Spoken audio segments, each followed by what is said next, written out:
बेटा ये हमारा सिविक्स का सेकंड चैप्टर है ना, लास्ट चैप्टर भी सिविक्स का था तो उसी की बेस पर हम ये वाला चैप्टर भी समझेंगे, ठीक है ना। तो चैप्टर का नाम है आइडियल्स ऑफ आवर कॉन्स्टिट्यूशन, यानी हमारे संविधान के जो आदर्श हैं, यानी जिन आधार पर वो बना हुआ है उसको हम क्या बोलते हैं, आइडियल्स बोलते हैं। तो ऐसे बहुत सारे आइडियल्स हैं हमारे कॉन्स्टिट्यूशन के, और हमारा जो कॉन्स्टिट्यूशन है वो मैंने आपको बताया था लास्ट क्लास में भी, लास्ट वीडियो में भी, कि वो सर्वोपरि है। सर्वोपरि यानी उसके हिसाब से ही सबको काम करना पड़ेगा, उसके हिसाब से ही जो है सारे कानून बनाए जाएंगे, जिनको भी जो भी जॉब्स मिलेंगी, जो भी अधिकार जिसको भी दिए जाएंगे वो उसके हिसाब से दिए जाएंगे, ठीक है। और अगर कोई गलती करता है तो उसके हिसाब से उसको सजा भी दी जाएगी। तो क्या क्या आइडियल्स हैं पहले इसके बारे में हम जान लेते हैं। तो चैप्टर स्टार्ट करते हैं बेटा। फर्स्ट हेडिंग है आपके द कॉन्स्टिट्यूशन ऑफ इंडिया, यानी भारत का संविधान।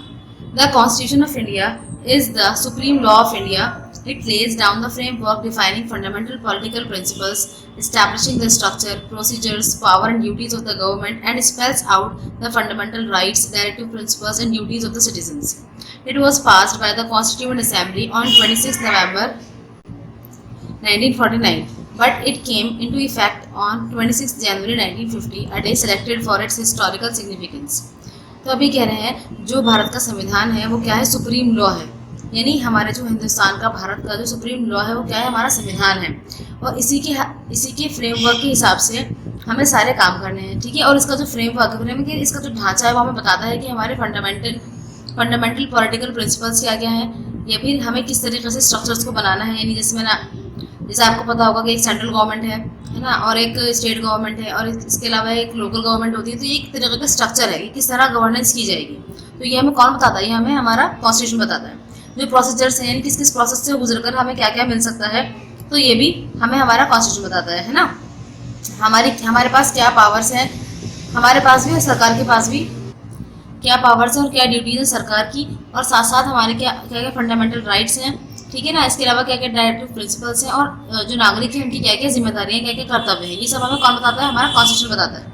कह रहे हैं कि हमारा जो कॉन्स्टिट्यूशन है वो कब पास हुआ था, हमारी कॉन्स्टिट्यूएंट असेंबली ने उसको पास किया था 26 नवंबर 1949, यानी 26 नवंबर 1949 को उसको पास किया गया था, लेकिन ये लागू नहीं होता। पास किया गया था यानी इसका मतलब ये है कि इस दिन ये बनकर तैयार हो चुका था, ठीक है। लेकिन उसको लागू कब किया गया था, वो हमने 26 जनवरी 1950 को उसको लागू किया था, जो कि एक दिन था जो सिलेक्ट किया गया था इसकी हिस्टोरिकल सिग्निफिकेंस की वजह से। यानी इसका जो है ना एक ऐतिहासिक महत्व था इस दिन का, 26 जनवरी का।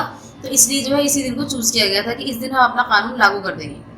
और इससे पहले अब तक यानी हम 1947 में आज़ाद हो गए थे, और कानून लागू कब हुआ, 1950 में। तो इस बीच जो सारा काम रहा है वो किसका रहा है, वो सारा जो हमने जो कानून फॉलो किया है वो ब्रिटिशर्स का फॉलो किया है कानून, ठीक है बेटा, जब तक हमारा खुद का कानून लागू नहीं हो गया था। At the Lahore session of the Congress in December 1920, it was decided that the 26th January would be celebrated as a day of Purna Swaraj or complete independence. So when India became independent, 26 January was chosen as the day to declare India a republic. तो अब कह रहे हैं कि अभी बता रहे हैं हमें कि 26 जनवरी की क्या इंपॉर्टेंस है ना, यानी क्या सिग्निफिकेंस है, क्यों इस दिन हम 26 जनवरी को रिपब्लिक डे मनाते हैं, क्यों इस दिन हमारा जो कॉन्स्टिट्यूशन है वो इफेक्ट में आया था। कह रहे हैं कि लाहौर सेशन हुआ था कांग्रेस का, कब हुआ था, दिसंबर 1929 को, यानी जब हम आज़ाद नहीं हुए थे, जब की बात है ये, ठीक है ना। तो उस दिन ये डिसाइड कर लिया गया था कि 26 जनवरी को हम क्या एक तरीके से जो है ना एक दिन मनाएंगे। क्या नाम होगा उस दिन का नाम होगा पूर्ण स्वराज या फिर कंप्लीट इंडिपेंडेंस, ठीक है। तो जब से जो है इस दिन को एक अपनी इंपॉर्टेंस हासिल हो गई थी। तो इंडिया जो है जब आज़ाद हो गया तो उन्होंने 26 जनवरी को चूज़ किया कि भाई आज के दिन हम अपने इंडिया को, हम अपने देश को, भारत को रिपब्लिक घोषित कर देंगे। रिपब्लिक बोलते हैं बेटा गणतंत्र को, ठीक है ना। इसका मतलब क्या होता है, देखिए दो चीज़ें होती हैं, एक तो डेमोक्रेटिक और एक रिपब्लिक। तो हम जो है वो डेमोक्रेटिक भी और रिपब्लिक भी है, यानी हमारे यहाँ सरकार बनती है वो लोगों की पसंद से बनाई जाती है। पसंद से मेरा मतलब ये है कि मतलब लोग वोट देते हैं, है ना। और रिपब्लिक का मतलब क्या है, यानी हमारे यहाँ का जो नेता है, मतलब हेड ऑफ द कंट्री है। हेड ऑफ द कंट्री कौन है, प्रेसिडेंट। तो जो प्रेसिडेंट है वो भी कहीं ना कहीं डायरेक्टली एंड इनडायरेक्टली लोगों के द्वारा ही चुने जाते हैं, ठीक है। लोगों के द्वारा कैसे चुने जाते हैं, वैसे तो हम प्रेसिडेंट को वोट नहीं देते, लेकिन उसके बावजूद भी जो है क्या करते हैं, हम वोट देते हैं एमपीज को। फिर एमपीज और इसके अलावा जो एमएलएज होते हैं वो चुनते हैं प्रेसिडेंट को। इट मीन्स कि इनडायरेक्टली हमने ही चुना, तो इसलिए हम अपने देश को बोल सकते हैं कि हमारा देश जो है एक रिपब्लिक है, ठीक है बेटा। उसके बाद नेक्स्ट हेडिंग है फीचर्स ऑफ आवर कॉन्स्टिट्यूशन। अब बता रहे हैं कि हमारे कॉन्स्टिट्यूशन के क्या क्या फीचर्स हैं, यानी क्या क्या खासियतें हैं इसकी। जैसे आप कोई नया फ़ोन लेते हैं तो उसके अंदर कुछ फीचर्स होते हैं, भाई इतना कैमरा, इतनी क्लियरिटी है ना, या ये एंड्रॉइड ये वाला, इस तरीके से। तो ऐसे ही हमारे कॉन्स्टिट्यूशन की क्या क्या फीचर्स हैं। India has the longest written and the most detailed constitution in the world. In order to give the people of India the best possible constitution, The framers of our constitution studied and incorporated the best features of various constitutions of the world. कह रहे हैं कि India का सबसे लंबा लिखित और सबसे ज़्यादा डिटेल कॉन्स्टिट्यूशन है, पूरे पूरे वर्ल्ड में सबसे ज़्यादा लंबा, सबसे ज़्यादा मतलब लिखा हुआ लंबा सा कॉन्स्टिट्यूशन है हमारा, सबसे ज़्यादा डिटेल भी, सारी इन्फॉर्मेशन इसके अंदर लिखी हुई है, ठीक है। और इसके साथ साथ इंडिया ने जो है हमारे इंडिया के लोगों को जो कॉन्स्टिट्यूएंट असेंबली है उसने बेहतरीन कॉन्स्टिट्यूशन देने की कोशिश की है, ठीक है। जो इसके फ्रेमर्स हैं जिन्होंने इसको बनाया है उन्होंने बहुत स्टडी किया, बहुत ज़्यादा खोजबीन करके और बहुत अच्छे अच्छे फीचर्स इसके अंदर डाले हैं, ठीक है ना। मैंने आपको बताया भी था पहले भी कि हमारा जो कॉन्स्टिट्यूशन है वो सिर्फ ऐसा नहीं कि सिर्फ लोगों ने बस मिल बैठ के लिख दिया उसको, बेटा पूरे वर्ल्ड के अंदर डिफरेंट कंट्रीज में जाकर वहाँ उन्होंने स्टडी की, वहाँ से उनको जो भी कुछ रिलेवेंट लगा, जो भी कुछ उनको अच्छे लगे पॉइंट्स, वो उन्होंने हमारे कॉन्स्टिट्यूशन में ऐड कर दिया, ठीक है बेटा। तो इसीलिए हमारे कॉन्स्टिट्यूशन को मांगे का थैला भी बोलते हैं, ठीक है ना। क्यों बोलते हैं? क्योंकि हमारे कॉन्स्टिट्यूशन के अंदर सभी कंट्रीज की जो अच्छी अच्छी बातें हैं, ज़्यादातर कंट्रीज की जो अच्छी अच्छी बातें हैं वो लिखी हुई हैं। देखिए क्या क्या बातें हैं, क्या क्या लिया है हमने बाहर की कंट्रीज से। नेक्स्ट पेज पर आइए बेटा। सबसे पहले आता है हमारा the fundamental rights and the federal form of government were adopted from the constitution of USA. अब कह रहे हैं फंडामेंटल राइट्स जो है और फेडरल फॉर्म ऑफ गवर्नमेंट जो है वो हमने कहाँ से लिया है? यूएसए के कॉन्स्टिट्यूशन से लिया है। अब फंडामेंटल राइट्स बेटा हमारे पास 6 है, अभी हम आगे पढ़ेंगे, चैप्टर में है आगे। फेडरल फॉर्म ऑफ गवर्नमेंट बोलते हैं सरकार की शक्तियों का बंटवारा। इट मीन्स कि एक केंद्र सरकार होगी यानी एक सेंट्रल गवर्नमेंट होगी और एक स्टेट गवर्नमेंट होगी, तो ये है फेडरल फॉर्म ऑफ गवर्नमेंट। तो ये हमने कहाँ से लिया? यूएसए से लिया है, ठीक है बेटा। उसके बाद नेक्स्ट है the parliamentary system of government and the single citizenship are adopted from the constitution of UK. तो पार्लियामेंट्री सिस्टम जो है, पार्लियामेंट्री सिस्टम और सिंगल सिटीजनशिप जो है वो हमने कहाँ से ली है? यूके के कॉन्स्टिट्यूशन से ली है। अब पार्लियामेंट्री सिस्टम के अंदर क्या होता है, यानी लोकसभा और राज्यसभा ये एक पार्लियामेंट्री सिस्टम में आ जाती है, ठीक है, सरकार के। और इसके अलावा सिंगल सिटीजनशिप का मतलब क्या होता है, यानी हमारे पास हमारा एक वोटर आईडी कार्ड है, उस वोटर आईडी कार्ड के आधार पर हम पूरे हिंदुस्तान में कहीं भी घूम सकते हैं, कहीं भी आ जा सकते हैं, कहीं पर जमीन खरीद सकते हैं, कहीं पर भी अपना कारोबार कर सकते हैं, ठीक है। ऐसा नहीं है कि हर राज्य में जाने के लिए हम यूपी जाना तो वहाँ का आधार कार्ड अलग बनवाएंगे, ऐसा नहीं है ना, और ना ही हमें वहाँ का वोटर आईडी अलग बनवाने की जरूरत है। तो इसको हम बोलते हैं सिंगल सिटीजनशिप। तो ये हमने कहाँ से ली? यूके की, यानी यूके यानी ब्रिटेन यानी इंग्लैंड, ठीक है। उसके बाद थर्ड पॉइंट है आपका the directive principles of state policy were adopted from the constitution of Ireland. कह रहे हैं कि डायरेक्टिव प्रिंसिपल्स जो है स्टेट पॉलिसी के वो हमने कहाँ से लिए हैं? वो हमने आयरलैंड से लिए, आयरलैंड के कॉन्स्टिट्यूशन से लिए। आयरलैंड बेटा है कंट्री यूरोप में। The 5-year plans and fundamental duties were adopted from the constitution of the former USSR। मतलब 5-year plans जो है वो बेटा पंचवर्षीय योजनाएं होती थी पहले, अब खत्म हो चुकी है ये भी, है ना, हमारे मतलब खत्म कर दिया गया है। और फंडामेंटल ड्यूटीज यानी जो हमारे मौलिक कर्तव्य हैं, जो नागरिकों के कर्तव्य हैं, वो कहाँ से लिया गया है? वो यूएसएसआर से लिया गया है। यूएसएसआर का मतलब है बेटा एक आप समझ लीजिए रशिया, है ना, रशिया और इसके अलावा उसके आसपास की बहुत सारी कंट्रीज ने मिलकर यूएसएसआर बना रखा था, लेकिन अब वो टूट चुका है। अब वो यूएसएसआर कुछ भी नहीं है, बस एक उसका एक बड़ा सा हिस्सा जो है एक रशिया और उसके अलावा और बहुत सी कंट्रीज है। समझ में आया बेटा? इसलिए मैंने आपको बताया था कि हमारा जो कॉन्स्टिट्यूशन है उसको क्या बोलते हैं? मांगे का थैला भी बोलते हैं, क्योंकि इसके अंदर बहुत सारे अलग अलग कंट्रीज के क्या ले रखे हैं? छोटे छोटे इंपॉर्टेंट पॉइंट्स ले रखे हैं। आगे देखते हैं। Our constitution was drafted in 1949 and since then several changes have taken place in our country. Thus it is essential to make modifications in the constitution according to the changing conditions. These modifications are made through a procedure called amendment. An amendment can be defined as a change in the provisions of the constitution through an act. Amendments have to be passed by both the houses of parliament and must be approved by the president. When our constitution was adopted, it had 395 articles and 8 schedules. Now it has 395 articles, 12 schedules and 94 amendments. तो कह रहे हैं बेटा कि हमारा जो constitution है जब वो ड्राफ्ट किया गया था, कब ड्राफ्ट किया गया था? 1949 में, ठीक है ना। और जब से लेकर अब तक उसके अंदर बहुत सारे बदलाव आ चुके हैं, बल्कि पहले बदलाव तो हम देख रहे हैं कि हमारी कंट्री में बहुत सारे बदलाव आ चुके हैं। उस जमाने में अगर हम बात करें 1949 में, तो साइबर क्राइम जैसी कोई चीज़ नहीं थी। साइबर क्राइम का मतलब क्या होता है? यानी ऑनलाइन जो चीज़ें लोगों को हैक करना, है ना, या उनको किसी तरह भटकाना या गुमराह करना, या किसी के जैसे कोई मैसेज आता है कि भाई आप इसका रिप्लाई करें तो आपके सारे अकाउंट की इन्फॉर्मेशन उनके पास चली जाती है, ठीक है ना, और वो आपका सारा का सारा पैसा आपके अकाउंट से निकाल लें। मैं एग्जांपल दे रही हूँ बेटा आपको तो ये चीज़ें उस वक्त थी नहीं, ठीक है ना। तो अब हम क्या करेंगे, यानी अगर ऐसी कोई गलती करता है तो उसके लिए क्या सजा होगी, तो ये हमारे कॉन्स्टिट्यूशन में नहीं लिखा हुआ है, क्योंकि उस जमाने में ऐसा था नहीं, तो उनको पता भी नहीं था कि ऐसा होगा आगे। तो इसलिए जो है जब हमारे कॉन्स्टिट्यूशन में कुछ ना कुछ मॉडिफिकेशंस करते रहना जरूरी है, ठीक है, तभी जो है ये फ्लेक्सिबल कहलाएगा।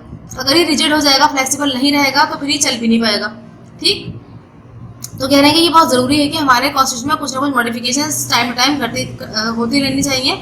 जिस तरह कंडीशंस बदल रही हैं उस तरह हमारा थोड़ा थोड़ा कॉन्स्टिट्यूशन भी बदलता रहना चाहिए। तो ये मॉडिफिकेशंस जो है जो हम कॉन्स्टिट्यूशन में करते हैं उनको हम क्या बोलते हैं, अमेंडमेंट बोलते हैं। ठीक है, अमेंडमेंट बोलते हैं या फिर उसको हम बोलते हैं, हिंदी में बोलते हैं संशोधन।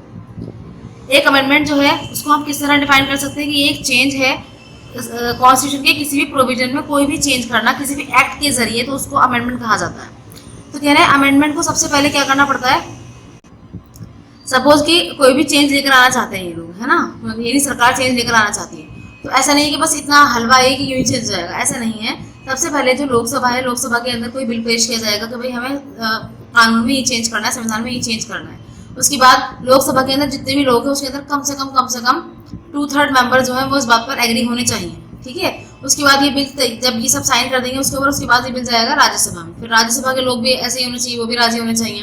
फिर जब वहाँ चला जाएगा तो वहाँ भी लोग राजी हो जाएंगे, तो फिर जाएगा प्रेसिडेंट के पास, फिर प्रेसिडेंट जो है इन पर साइन कर देगा, तब जाकर कोई अमेंडमेंट जो है वो होगा। ठीक है, पर ऐसा जरूरी नहीं है, इसका अलग प्रोसेस भी। कभी कभी क्या होता है, लोकसभा ने भेजा राज्यसभा में, तो राज्यसभा ने कहा कि नहीं हमें सही नहीं लग रही है, तो वो वापस भेज देगी।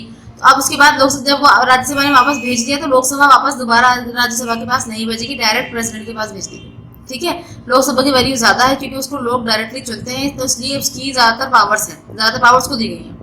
ठीक है बेटा, देखिए अब इसके अंदर आगे इन्होंने बताया कि पार्लियामेंट जो है वो, फिर उसके बाद ये मैंने बताया प्रेसिडेंट जो है उसको अप्रूव करेगा, तब जाकर के वो चेंज होगा। ठीक है, अब ये कह रहे हैं कि जब हमारा कॉन्स्टिट्यूशन बना था, ये जब उसको चुना गया था, तो उसके अंदर कितने आर्टिकल्स थे, 395 आर्टिकल्स थे और 8 स्केड्यूल्स है। स्केड्यूल्स बोलते हैं बेटा सूची को, है ना। अब जो है उसके अंदर कितने स्केड्यूल्स हो गए, अब कितने आर्टिकल्स हो गए, 395 आर्टिकल्स। अभी आर्टिकल्स इतने ही 395 और 12 स्केड्यूल्स हो गए, यानी 4 स्केड्यूल्स बढ़ गए हैं और 94 अमेंडमेंट्स उसके अंदर अब तक हो चुके हैं, इतनी बार उसके अंदर चेंज हो चुका है। ठीक है बेटा, नेक्स्ट हेडिंग है आपकी, देखिए बेटा अगली हेडिंग है आपकी द प्रेम्बल। द प्रेम्बल, देखिए बेटा प्रेम्बल क्या होता है, किसी भी बुक में आप देखेंगे जब आप बुक खोलते हैं तो इंडेक्स से पहले ना कुछ एक पेज होता है, उसके ऊपर सब कुछ लिखा रहता है ना। उसको कहीं कहीं किसी बुक के अंदर इंट्रोडक्शन लिखा रहता है, किसी बुक के अंदर लिखा होता है प्रीफेस, किसी हिंदी की बुक में अगर आप देखेंगे तो उसमें लिखा होगा प्रस्तावना। तो ऐसे ही प्रस्तावना, प्रेम्बल, प्रीफेस या इंट्रोडक्शन, ये सब एक ही चीज़ें हैं, यानी उसको पढ़कर हमें अंदाजा हो जाता है कि इस बुक के अंदर क्या लिखा हुआ होगा। ठीक है ना, जितना अच्छा प्रीफेस होगा और ये माना जाता है कि उतना ही अच्छा अंदर का कंटेंट भी होगा। तो हमारे जो कॉन्स्टिट्यूशन का प्रीफेस है यानी प्रेम्बल है, वो क्या कहता है, the preamble is an introductory document which explains the goals of the government, it states the aims and objectives of the constitution. तो कह रहे हैं कि प्रेम्बल जो है वो एक इंट्रोडक्टरी डॉक्यूमेंट है हमारे जो कॉन्स्टिट्यूशन है उसका। ठीक है बेटा, जो हमें एक्सप्लेन करता है कि हमारे गवर्नमेंट के क्या गोल्स हैं, है ना, और साथ साथ ये हमें बताता है कि क्या उद्देश्य हैं और या क्या उद्देश्य हैं हमारे कॉन्स्टिट्यूशन के, यानी ये इसको बनाने के पीछे क्या मकसद है ना, ये समझ लीजिए। We the people of India having solemnly resolved to constitute India into a sovereign, socialist, secular, democratic republic and to secure to all its citizens. देखिए बेटा इसकी स्टार्टिंग किससे होती है, इसकी स्टार्टिंग होती है we the people of India, हम भारत के लोग। ठीक है, हम भारत के लोग इस बात में श्रद्धा रखते हैं कि हम अपने इंडिया को कॉन्स्टिट्यूट रखेंगे, कि हम जो है अपने इंडिया को कॉन्स्टिट्यूट रखेंगे एक सोवरेन बोलते हैं बेटा संप्रभु। ठीक है, सोशलिस्ट बोलते हैं समाजवादी।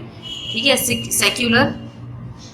सेक्युलर बोलते हैं एक ऐसा देश जिसके अंदर किसी धर्म को भी महत्व ना दिया जाता हो, यानी सब धर्म बराबर हो, है ना। और डेमोक्रेटिक का मतलब क्या है, यानी लोकतांत्रिक, रिपब्लिक यानी गणतांत्रिक। ठीक है, इन सबको ही सिक्योर करेंगे सभी सिटीजन्स के लिए, यानी हम भारत के जो लोग हैं वो भारत की अखंडता को बनाए रखेंगे, उसे टूटने नहीं देंगे। स्टेट जैसे स्टेट्स तो बने हुए हैं इसके, लेकिन अलग अलग टूटने नहीं देंगे, अलग नहीं होने देंगे भारत से। ठीक है, तो ये सारे इसके क्या है, एम्स हैं, ये सब जो हमने पढ़े हैं अभी तक। ठीक है बेटा, तो फिर अभी हम इसको आगे और एलाबोरेट करके पढ़ेंगे और पता चल जाएगा इनके बारे में क्या है ये। Justice, social, economic and political liberty of thought, expression, belief, faith and worship. कह रहे हैं कि क्या होगा, सबको इंसाफ दिया जाएगा, सबके साथ इंसाफ होगा। सोशल यानी सामाजिक और आर्थिक और पॉलिटिकल बोलते हैं राजनीतिक, ये सब उनको आज़ादी दी जाएगी, सोच की आज़ादी दी जाएगी, बोलने की आज़ादी दी जाएगी।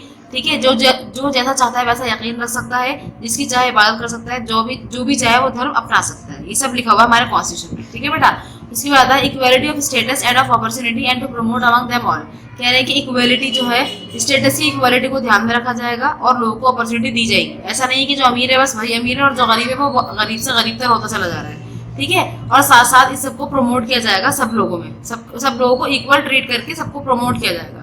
उसके बाद है fraternity, assuring the dignity of the individual and the unity and integrity of the nation. तो कह रहा है फ्रेटर्निटी का मतलब क्या है, एक तरीके से भाईचारा, यानी हमें क्या करना है, हर एक इंसान का भी ध्यान रखना है, उसकी इज्जत नफ्स का भी ध्यान रखना है, तभी जाकर के हमारा जो क्या है नेशन जो है वो इंटीग्रेट हो पाएगा, यूनिटी हो पाएगी उसके अंदर, यानी वो पूरा एक अखंड भारत बन पाएगा। ठीक है बेटा। उसके बाद है in our constituent assembly this 26 day of November 1949 do hereby adopt, enact and give to ourselves this constitution। कह रहे हैं कि हमारी जो कॉन्स्टिट्यूएंट असेंबली थी, कॉन्स्टिट्यूएंट असेंबली कौन थी बेटा, जिसने कॉन्स्टिट्यूशन बनाया है, ठीक है, तो उन्होंने इसको 26 नवंबर 1949 को ये तैयार कर दिया था और उन्होंने जो इसको अडॉप्ट किया है, इनेक्ट किया है और हमें तैयार करके पूरा का पूरा कॉन्स्टिट्यूशन दे दिया है, ताकि हम इसके हिसाब से अपने कानून चलाएं, इसके हिसाब से अपनी व्यवस्था को चलाएं, कोई लड़ाई झगड़ा ना हो, सबको बराबर हक मिले, बराबर अधिकार मिले और बराबर सुविधाएं मिले। ठीक है। The terms socialist and secular were added to the original preamble by the 42nd Amendment Act of 1976। तो अब बेटा कह रहे हैं कि preamble में जो दो वर्ड्स हैं वो बाद में ऐड हुए हैं, कौन कौन से, सोशलिस्ट एंड सेक्युलर। देखिए बेटा यहाँ लिखा ना सोशलिस्ट एंड सेक्युलर, तो पहले ये दो वर्ड्स नहीं थे, बाद में ऐड हुए हैं। कब ऐड हुए हैं ये, 42nd अमेंडमेंट हुआ था 1976 में, जब ये ऐड हुए हैं। A careful study of the preamble reveals that it is the people of India who are stating their aims and giving power to themselves. It thus depicts the hopes and aspirations of the people of India. Every government must keep the main principles of our constitution in mind while framing the laws. Let us read about some such principles। बड़ा ही कह रहे हैं कि इसको preamble को जो है जब हम बहुत ध्यान से पढ़ेंगे तो ये हमें ये बताता है कि जो हमारे जो हिंदुस्तान के लोग हैं, ठीक है, जिन्होंने ये सारी के सारे एम्स और पावर दे रखी है अपने आप को ही, तो इससे जो है ना हमें ऐसा महसूस होता है, हमें ऐसा अंदाजा होता है कि उनके अंदर जो है उम्मीद है, एस्पिरेशंस हैं हिंदुस्तान के लोगों में, भारत के लोगों के अंदर, ठीक है, ताकि वो ये चाहते हैं कि उनका जो देश है वो विकास करे, सब जो है एक साथ पढ़ें, सब एक साथ पढ़ें और प्लस जो है हम किसी से पीछे ना रहें, और साथ साथ कि हमारा जो भारत है यानी हमारा जो इंडिया है वो क्या रहे, अखंड रहे, टूटे ना, ठीक है, अलग अलग देश ना बन जाए टूट टूट कर। समझ आई बेटा आपको बात। कह रहे हैं कि हर गवर्नमेंट जो है जब भी कोई भी नए कॉन्स्टिट्यूशन के अंदर नए प्रिंसिपल्स बनाएगी तो उसको हमारे सारी की सारी बातें ध्यान में रखनी पड़ेंगी, ठीक है। कोई भी कानून बनाने से पहले जो है ये सारे के सारे पॉइंट ध्यान में होने चाहिए, तभी ये कानून अच्छे तरीके से बन सकता है। ठीक है बेटा। देखिए यहाँ पर दे रखा है, इन्होंने एक पिक्चर दे रखी है, ये हमारे कॉन्स्टिट्यूशन का फर्स्ट पेज है, यानी प्रेम्बल है, इसके अंदर ये सब लिखा हुआ है जो उन्होंने यहाँ लिख दिया, छोटा छोटा दिख नहीं रहा होगा आपको, तो इसलिए यहाँ दिख रही है, ठीक है ना। चलिए आगे है सोवरेनिटी। सोवरेनिटी क्या होती है, आप देखिए ऊपर हमने पढ़ा है ना अभी, तो उसको अब हम क्या करेंगे, उसको एलैबोरेट करके पढ़ेंगे कि क्या क्या चीजें हैं। तो बेटा देखिए सोवरेनिटी के अंदर क्या आएगा, sovereignty is the freedom to govern oneself within a territory and to be free from any external control.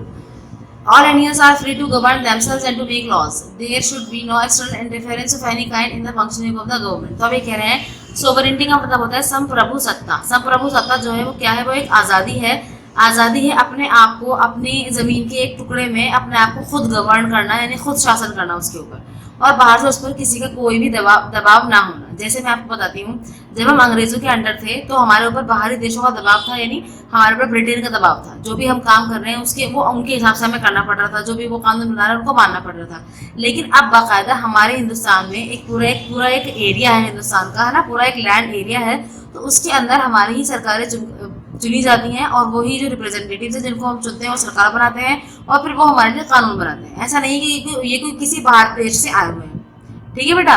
तो जो हमारे देश में रहने वाले हैं, जो हमारे देश के सिटीजन्स हैं, वही हम पर शासन कर सकते हैं। शासन भी कैसा, यानी गवर्नमेंट जिनको हम खुद चूज करेंगे, ठीक है। तो इसके अलावा बाहर से किसी का कोई अमल दखल नहीं होगा इसके अंदर, ना ही बाहर से कोई भी जो पावर है वो हमारे ऊपर कोई जोर डाल सकती है, ठीक है। कोई एक्सटर्नल कंट्रोल नहीं है, कोई भी एक्सटर्नल दबाव नहीं है हमारे ऊपर, ना ही किसी की इंटरफेरेंस है हमारे गवर्नमेंट के फंक्शनिंग पर, ठीक है बेटा। अगला देखिए, अगला है सोशलिज्म। सोशलिज्म को बोलते हैं बेटा हिंदी में समाजवाद। समाजवाद क्या होता है, socialism means that everyone must enjoy social and economic equality. Under social equality everyone must have equal status and opportunities. Economic equality refers to equitable distribution of wealth and a decent standard of living for all. कह रहे हैं समाजवाद का मतलब यह है कि हर किसी को यानी इस समाज के हर इंसान को सोशल इकोनॉमिक इक्वालिटी का हक है, यानी वो सामाजिक और आर्थिक तौर पर बराबरी का हक रखता है। सोशल इक्वालिटी के अंदर क्या चीज़ आती है, सामाजिक समानता के अंदर क्या चीज़ आती है कि हर इंसान को इस बात का हक है कि वो उसके पास सारे स्टेटस हो, यानी सारी अपॉर्चुनिटी उसको दी जाए, यानी अगर वो पढ़ा लिखा है तो उसको जॉब मिले, अगर वो पढ़ा लिखा नहीं है तो उसको पढ़ने के अवसर दिए जाए, यानी ऐसा नहीं है कि अगर वो गरीब है तो उसको बस गरीबी छोड़ दिया जाए, ठीक है बेटा।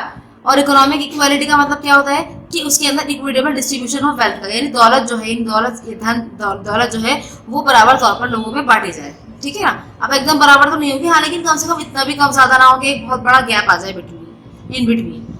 तो ये सब जो है मतलब इतनी दौलत हर इंसान के पास होनी चाहिए कि वो एक डिसेंट स्टैंडर्ड ऑफ लिविंग अपना अफोर्ड कर सके। ये सरकार की जिम्मेदारी है कि वो लोगों को मुहैया करवाए, या तो जॉब दे, और अगर जॉब नहीं दे रही है, जॉब्स नहीं है उसके पास, तो फिर नए नए फील्ड्स वो लेकर आए मार्केट में, ठीक है ना। जब वो मार्केट में लेकर आएंगे तभी तो लोग जॉब कर पाएंगे। और अगर ऐसा भी नहीं हो सकता तो कम से कम तब तक वो उनको क्या करे, उनको बेरोजगारी भत्ता दे या कुछ इस तरीके का काम करे कि कम से कम उनकी जो लाइफ है वो थोड़ी सुधर पाए। पर बेरोजगारी भत्ता भी जो है वो क्या है, वो एक टाइम के बाद खत्म हो जाता है, फिर लोग उससे और आलकस में आ जाते हैं ना, मतलब स्लो हो जाते हैं, सुस्त हो जाते हैं। तो उनको किसी न किसी काम में लगाया जाए, ठीक है, ताकि वो अपना अपना जब हर देखो हमारा जो देश है ना बेटा, वो हर इंसान उस पर डिपेंड करता है, और वो भी हर इंसान पर डिपेंड करता है। यानी जब इंडिया डेवलप होगा, यानी इट मीन्स कि उसके सारे लोग डेवलप हो गए, या फिर ये कह लीजिए कि जब सारे लोग डेवलप होंगे तो इंडिया भी डेवलप हो जाएगा, ठीक है ना। नेक्स्ट हेडिंग देखिए, नेक्स्ट हेडिंग नहीं बेटा, इसी के अंदर ये our society is an unequal society. There exists a wide gap between the rich and the poor. Poverty prevents many people from receiving good education, which in turn prevents them from getting well paid jobs. अब ये कह रहे हैं कि हमारी जो society है ना वो एक इनइक्वल सोसाइटी है, ठीक है ना। आप सब भी बखूबी जानते हैं कि यहाँ पर जो एक ना अमीर और गरीब के बीच में एक बहुत बड़ा डिफरेंस है, एक बड़ी गहरी खाई है।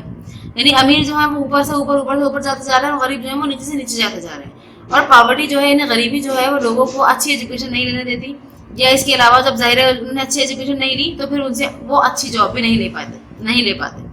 Thus the poor are caught in a vicious cycle of poverty. For the proper development of our country, it is important to bridge the gap between the rich and the poor by achieving both social and economic equality. तो कह रहे हैं कि इस तरह हम कह सकते हैं कि अगर जो गरीब है वो क्या हो जाता है, वो विशेष मतलब एक गरीबी के चक्कर में फंसकर रह जाते हैं, यानी उसकी साइकिल में फंसकर रह जाते हैं, उससे निकल ही नहीं पाते। क्यों नहीं निकल पाते? पहले तो वो पढ़ नहीं पा रहे, जब वो पढ़ नहीं पा रहे तो अच्छी जॉब नहीं कर पाएंगे, जब जॉब नहीं मिलेगी तो अच्छा कैसे कमा पाएंगे, जब अच्छा कमाएंगे नहीं तो फिर पढ़ नहीं पाएंगे। यानी ये एक साइकिल बनी हुई है जिसमें वो लोग झगड़े रहते हैं। यानी जिंदगी जब से उनकी शुरू होती है और खत्म होने तक वो लोग गरीबी रहते हैं, गरीबी इस दुनिया में आता है, वो गरीबी चले जाते हैं, ठीक है। फिर इसके अलावा कह रहे हैं कि अगर हम चाहते हैं कि हमारी कंट्री का प्रॉपर डेवलपमेंट हो तो ये बहुत इंपॉर्टेंट है कि इस खाई को कम से कम किया जाए, रिच और पुअर की जो खाई है, जो एक डिफरेंस है, उसको कम से कम किया जाए, और सभी को, यानी both social and economic equality, यानी अमीरों को भी गरीबों को भी, जो एवरेज लोग हैं उन सबको भी सामाजिक और आर्थिक समानता मिले, ताकि वो अपना और फिर उसके बाद देश का विकास हो सके। उसके बाद अगली हेडिंग बेटा सेक्युलरिज्म। सेक्युलरिज्म को हम क्या बोलते हैं? धर्मनिरपेक्षता। तो उसका क्या मतलब है? The preamble states that India is secular country. This means that there will be no state religion. All religions will be treated equally. The Constitution also guarantees the right to freedom of religion as a fundamental right. कह रहे हैं कि हमारा जो preamble है वो ये state करता है, वो ये कहता है कि इंडिया जो है वो एक सेकुलर कंट्री है। सेकुलर कंट्री का मतलब मैंने अभी आपको बताया क्या है बेटा, धर्मनिरपेक्ष देश है। इसका मतलब क्या होता है? इसका मतलब ये है कि हमारे देश का कोई रिलीजन, कोई धर्म नहीं है। मतलब ऐसा नहीं है कि भाई वो जो है सिखों को सपोर्ट करेगा या हिंदूज को करेगा या मुस्लिम्स को करेगा, ऐसा नहीं है। हमारे देश के लिए सभी जो धर्म है वो बिल्कुल इक्वल है, वो सबको बिल्कुल इक्वली ही ट्रीट करेगा। हमारा जो कॉन्स्टिट्यूशन है वो इस बात की गारंटी देता है, किसके through? Right to freedom of religion. यानी हमारे यहाँ पर बाकायदा एक फंडामेंटल राइट है कि हम अपने हिसाब से, अपनी मर्जी से अपने धर्म को अपना सकते हैं, ठीक है। This includes the freedom to profess, propagate and practise any religion. Hence every religious group in India can practise and propagate its faith. The government has a duty to protect the life, liberty and property of all its citizens without discriminating against them on the basis of caste, creed, religion or sex. अब ये कह रहे हैं कि तो इस तरह हमारा जो हर रिलीजियस ग्रुप है इंडिया के अंदर वो अपनी मर्जी से कोई भी धर्म अपना सकता है, अपने जो धार्मिक विश्वास है उनको फॉलो कर सकता है। सरकार उसके अंदर अपनी कोई भी दखलंदाजी नहीं करेगी, ठीक है, बल्कि सरकार की ड्यूटी है कि वो जिंदगियों की, यानी लोगों की लाइफ को प्रोटेक्ट करेगी, उनको आज़ादी देगी, साथ साथ किसी के बीच में भी कोई भेदभाव नहीं किया जाएगा, ठीक है। किसके आधार पर नहीं होगा? ना तो कोई कास्ट के आधार पर होगा, ना क्रीड के आधार पर, ना रिलीजन के आधार पर, और ना ही सेक्स के आधार पर, ठीक है ना लिंग के आधार पर होगा, और किसी भी आधार पर नहीं होगा। ये इन्होंने बताया। यानी सरकार की नज़र में सब बराबर हैं, चाहे वो अमीर हो, चाहे वो गरीब हो, चाहे वो किसी भी धर्म का हो या किसी भी जाति का हो। अगर कोई भी इंसान, दो इंसान है और दो इंसान जो है वो क्वालिफाइड हैं, लेकिन एक ऊंची जाति का और एक नीची जाति का है, तो इस सरकार को ये हक नहीं है कि वो उस जाति वालों को फकीर दे। वो दोनों को ही बराबर ट्रीट करेगी। जितना जो एबल है उसको ही जॉब्स देने की ज़्यादा चांसेस होंगे। ठीक है बेटा, अगले हेडिंग है आपको डेमोक्रेसी। डेमोक्रेसी को हम बोलते हैं लोकतंत्र। देखिए क्या लिखा हुआ है इसमें, democracy is one of the most important features of our constitution. Democracy refers to the government wherein people have the power to vote and elect the representatives to the government. कह रहे हैं कि democracy यानी लोकतंत्र जो है वो बहुत ही इंपॉर्टेंट फीचर है हमारे कॉन्स्टिट्यूशन का। लोकतंत्र का मतलब ये है कि जो गवर्नमेंट है उसको लोग ही बनाएंगे, यानी लोगों के पास पावर है उनको वोट देने की, अपने रिप्रेजेंटेटिव्स को चुनने की, और उसके बाद फिर वही गवर्नमेंट बना देते हैं। ठीक है, these representatives then make laws on behalf of the people. In Indian citizens who are 18 years and above have the right to vote. This is known as universal adult franchise. तो कह रहे हैं कि भारत में भारत के निवासियों को ऊपर वाली लाइन रह गई, कह रहे हैं कि जो रिप्रेजेंटेटिव्स हम चुनेंगे वही फिर क्या करेंगे, वही हमारे बिहाफ पर कानून वगैरह बनाएंगे, कानून साजी करेंगे। तो कह रहे हैं हिंदुस्तान के जो सिटीजन्स हैं जो 18 साल से ऊपर हो जाते हैं उनके पास ये राइट आ जाता है कि वो वोट दे सकते हैं। ठीक है, तो इस चीज को क्या बोलते हैं, वोट देने के अधिकार को हम क्या बोलते हैं, यूनिवर्सल एडल्ट फ्रेंचाइज।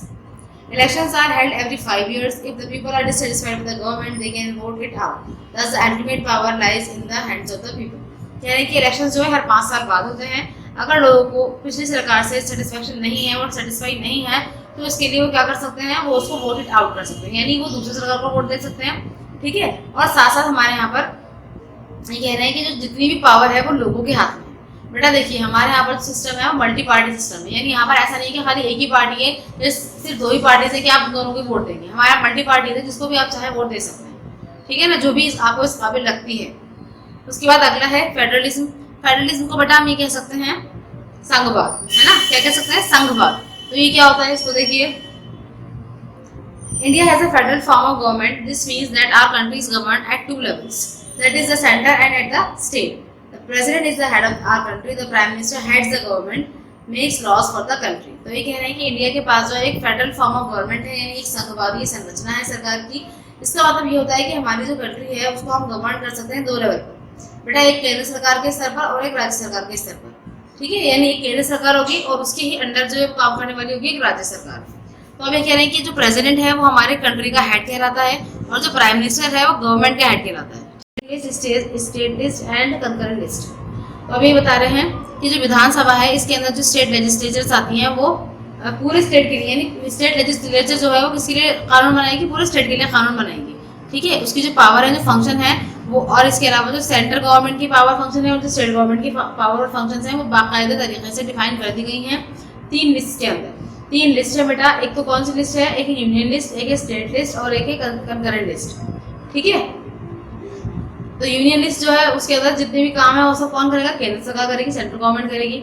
उसके बाद स्टेट लिस्ट के अंदर जो भी काम है वो कौन करेगा, स्टेट सरकार करेगी, यानी स्टेट की गवर्नमेंट करेगी। और उसके बाद तीसरा वाला जो है वो है कंकरेंट लिस्ट। कंकरेंट लिस्ट का मतलब ये है बेटा कि दोनों मिलकर काम करेंगे। बहुत से इश्यूज ऐसे हैं जिन पर दोनों को मिलकर ही काम करने की आवश्यकता है, जैसे कि एजुकेशन है, मैरिज एंड डाइवोर्स है, पब्लिक प्रॉपर्टी का मसला है। तो ये सब चीज़ें जो हैं दोनों ही मिलकर सॉल्व करते हैं इसको। ठीक है बेटा, इसके बाद अगली हेडिंग देखिए, India is a democratic Republic. India जो है वो क्या है, लोकतांत्रिक भी है और गणतांत्रिक भी है। ठीक है, तो कैसे है ये वो मैं बता देती हूँ आपको। डेमोक्रेटिक रिपब्लिक क्या है, a democratic republic refers to a government chosen by the people. Thus, the government is answerable to the people. All adult citizens have the right to vote and contest in elections. Political democracy grants equality to everyone, regardless of caste, creed, sex, religion और wealth. कह रहे हैं कि एक democratic Republic का मतलब ये है कि एक ऐसी गवर्नमेंट जो लोगों के द्वारा चुनी गई हो। ठीक है, और प्लस गवर्नमेंट जो है वो लोगों को आंसरेबल भी हो, यानी जवाबदेह भी हो। अगर वो कोई उल्टा सीधा काम करती है तो लोग उससे सवाल पूछेंगे और उसे जवाब देना भी पड़ेगा। ठीक है बेटा, यही शर्त होती है।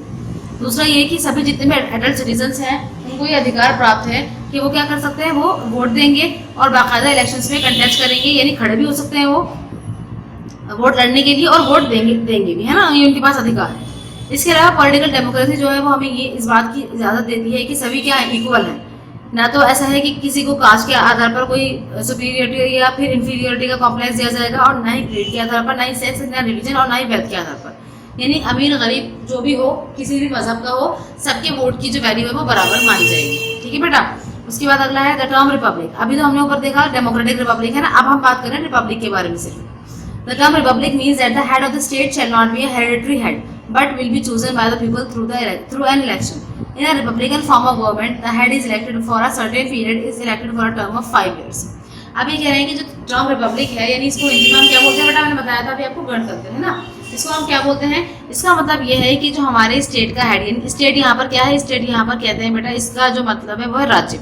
राज्य का जो हेड है वो कोई भी हेरिडिटरी हेड नहीं है, यानी ऐसा नहीं है कि उनके पिता जो है वो हेड थे तो अब वो हेड है, फिर उनके बेटे हेड बनेंगे, फिर उनके बेटे, ऐसा नहीं है। ठीक है, बाकायदा उनको चुना गया है, लोगों ने उनको चुना है और एक इलेक्शन हुए हैं उनके लिए भी, उसके बाद कहीं जाकर के उनको यहाँ पर आने का मौका मिला। ठीक है ना।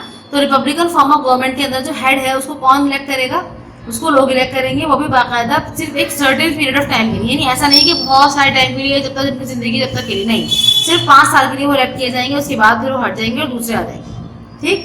As a republic India also aims to secure justice, liberty, equality and fraternity to all its citizens.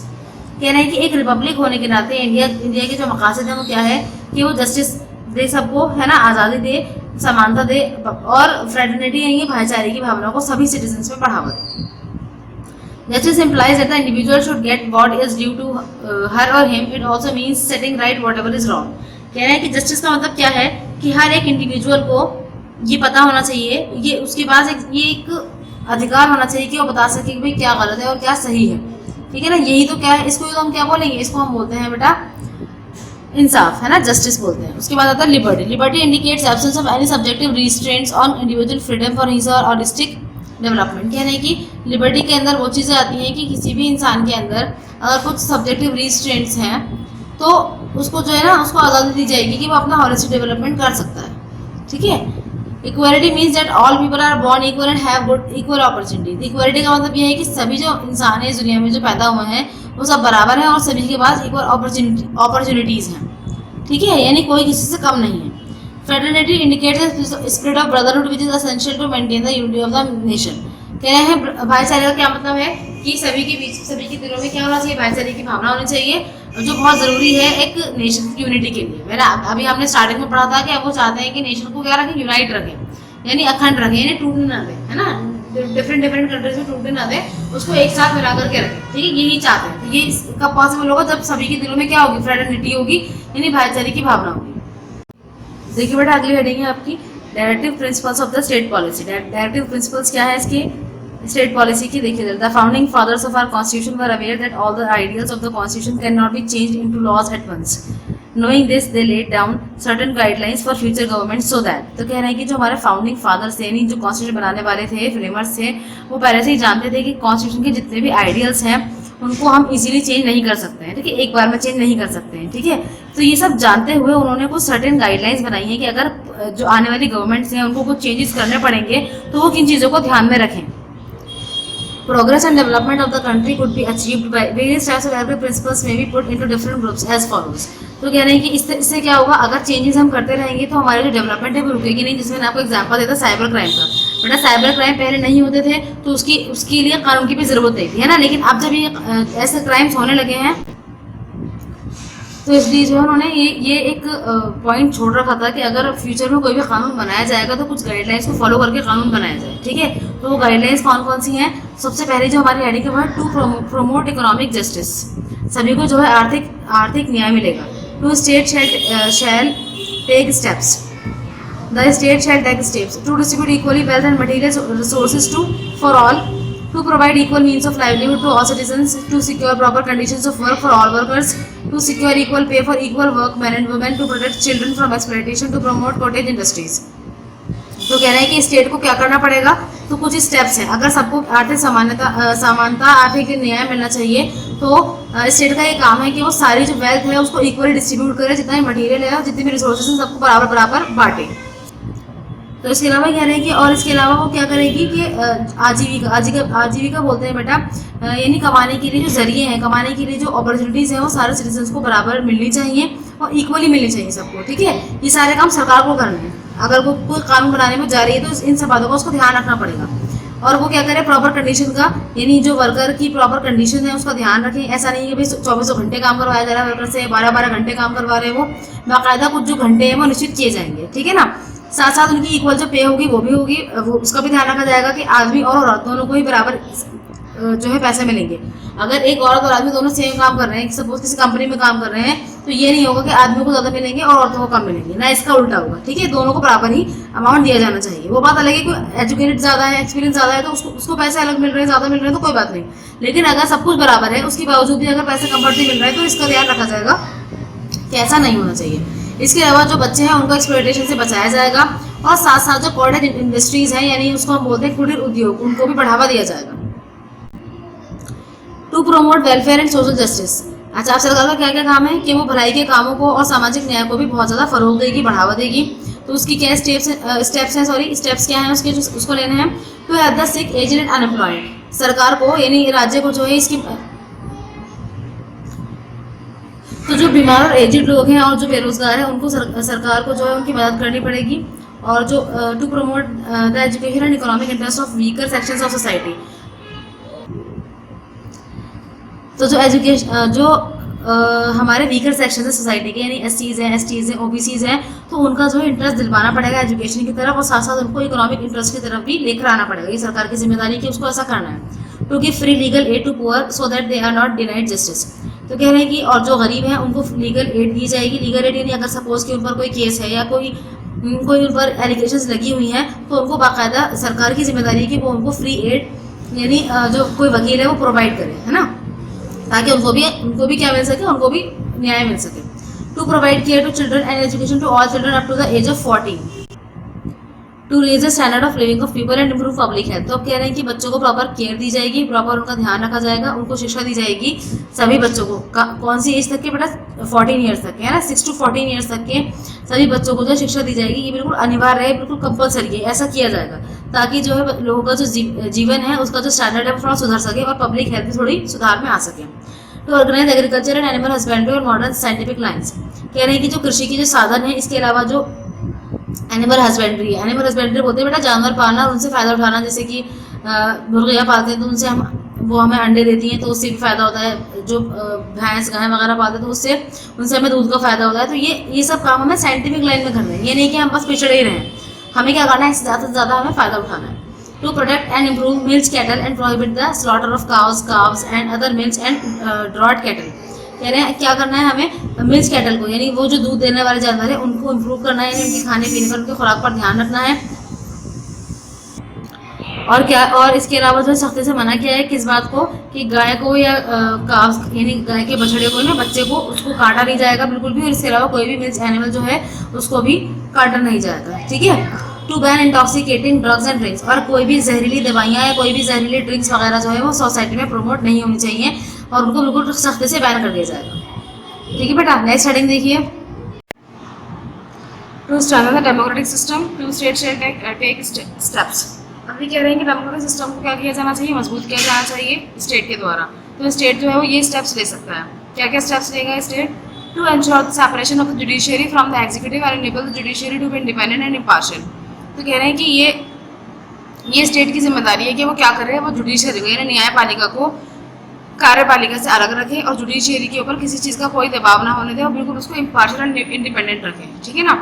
Judiciary पे तो बड़ा न्यायालय यानी अगर किसी को कोई न्याय मिलना है, कोई न्याय दिलाना है, तो ये ना हो कि वो किसी पार्टी के असर में आकर जो है गलत फैसला दे दे, ऐसा नहीं होना चाहिए। To establish village panchayat as units of local self government. और साथ साथ विलेज पंचायत भी होनी चाहिए ताकि क्या हो सके, उससे लोकल जो सेल्फ गवर्नमेंट है वो भी मजबूत हो सके। To establish a uniform civil code in the country. और कंट्री के अंदर एक यूनिफॉर्म सिविल कोड होना चाहिए। To establish uniform laws relating to marriage, divorce and inheritance for all citizens. तो अब कह रहे हैं कि साथ साथ एक ऐसे यूनिफॉर्म का मतलब होता है बराबर, यानी एक से कुछ ऐसे कानून बनाने चाहिए जो शादी से रिलेटेड हों, डाइवोर्स से रिलेटेड हों और इनहेरिटेंस से रिलेटेड हों। ठीक है। इनहेरिटेंस बोलते हैं यानी संपत्ति में जैसे इनहेरिट का मतलब है जैसे सपोज किसी के फादर की डेथ हो गई तो उनकी जो संपत्ति है वो उनके बेटे को मिल जाएगी, है ना। तो ये इनहेरिटेंस रिलेटेड कानून हो गए। तो ये सब कानून जो है वो बिल्कुल इक्वल होने चाहिए सभी के लिए। उसके बाद अगला है बेटा to preserve our natural and cultural heritage. साथ साथ हमें क्या करना है, हमें अपने नेचुरल यानी प्राकृतिक और सांस्कृतिक हेरिटेज को भी बचाना है।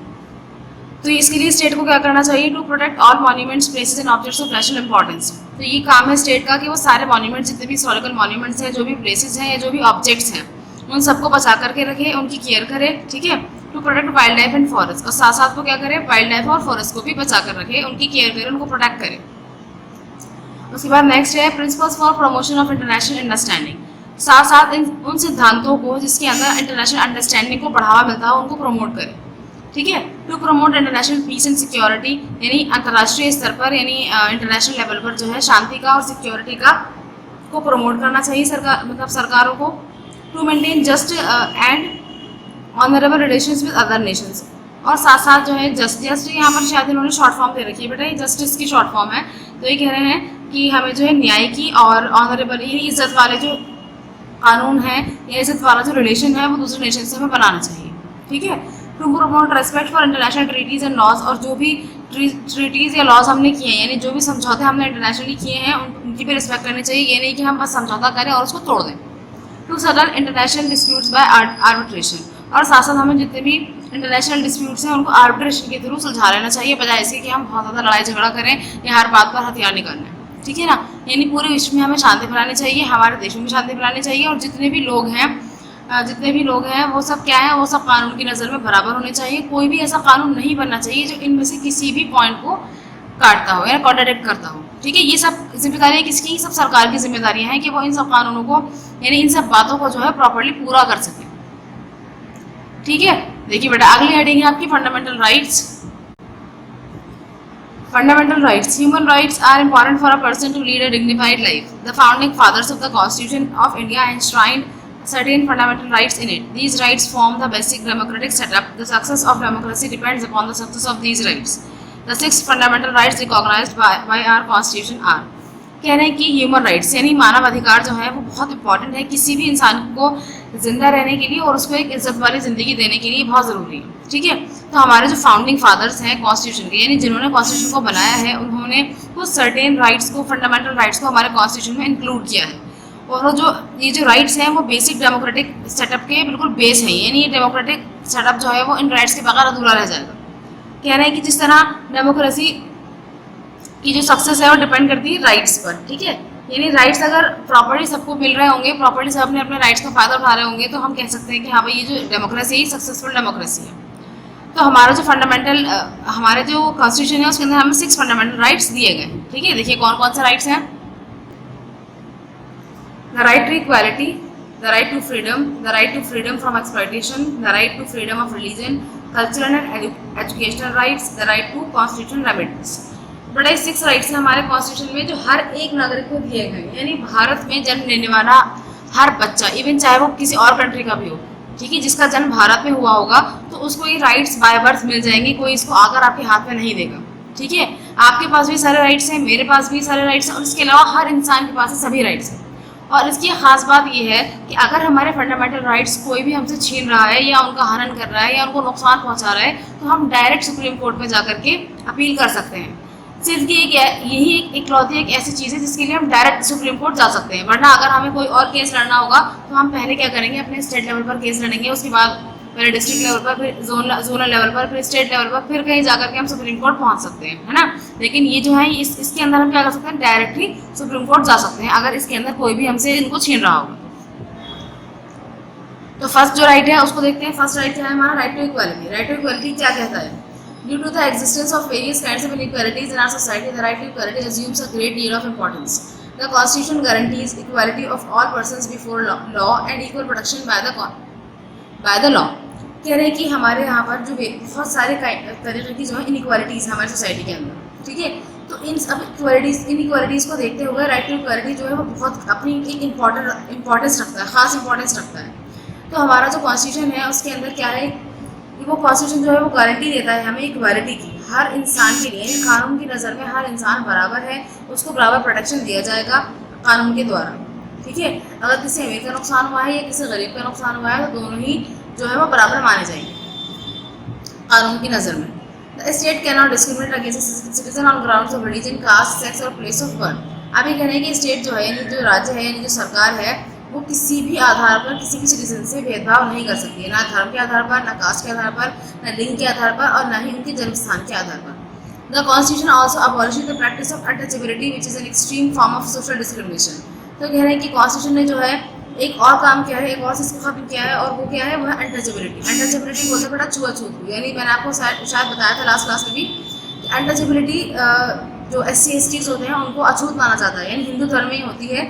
तो अगर उन्होंने टच कर लिया किसी ऊंची जाति वाले को, तो वो क्या हो गया, अपवित्र हो गया, ये माना जाता है। तो ये एक बहुत ही ज़्यादा बड़े लेवल का डिस्क्रिमिनेशन है, यानी भेदभाव है। तो इसको भी हमारे कॉन्स्टिट्यूशन ने ख़त्म किया है।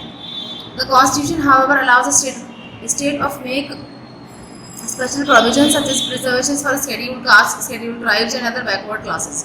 तो कह रहे हैं कि अब तक जो उनके साथ हो चुका, इस वजह से उनका जो विकास है बहुत अवरुद्ध रहा है, बहुत ज़्यादा वो पीछे रहे मेन स्ट्रीम से, उनका विकास नहीं हो पाया, वो ज़्यादा पढ़ लिख नहीं पाया और बहुत गरीब हैं। तो इसलिए हमारे कॉन्स्टिट्यूशन ने उनको बहुत सारे प्रोविजंस दिए हैं, ठीक है। तो उनमें से एक प्रोविजन जो है वो क्या है, रिजर्वेशन है, यानी जितने भी शेड्यूल्ड कास्ट हैं, शेड्यूल्ड ट्राइब्स हैं और जितने भी OBCs हैं यानी अदर बैकवर्ड क्लासेस हैं, उन सबको रिजर्वेशन दिए जाते हैं, एजुकेशन में भी और जॉब्स में भी, और यानी ज़्यादातर उनको रिलैक्सेशन मिलती रहती है, ठीक है। यानी अगर कोई जनरल स्टूडेंट है, यानी जनरल कास्ट का स्टूडेंट है, उसको स्कोर करने हैं 90% मार्क्स, लेकिन अगर कोई SC ST है या OBC है तो उसको 45-50 मार्क्स पे भी आराम से एडमिशन मिल जाता है और जॉब में भी सिलेक्शन आराम से हो जाती है। तो इस तरीके से क्या करा है इन्होंने, हमारे कॉन्स्टिट्यूशन ने इनको प्रोविजंस दे रखे हैं। नेक्स्ट राइट है हमारा राइट टू फ्रीडम। फ्रीडम बोलते हैं आज़ादी को। Freedom is a basic human right and a very significant element of democracy. The right to freedom guarantees 6 basic freedoms to the Indian citizens as follows. तो कह रहे हैं फ्रीडम जो है वो बहुत ही बेसिक ह्यूमन राइट है और बहुत ज़्यादा इंपॉर्टेंट भी है ना डेमोक्रेसी के लिए। इसको अगर हम देखें तो बहुत सिग्निफिकेंट एलिमेंट है, ये बहुत ही महत्वपूर्ण तत्व है।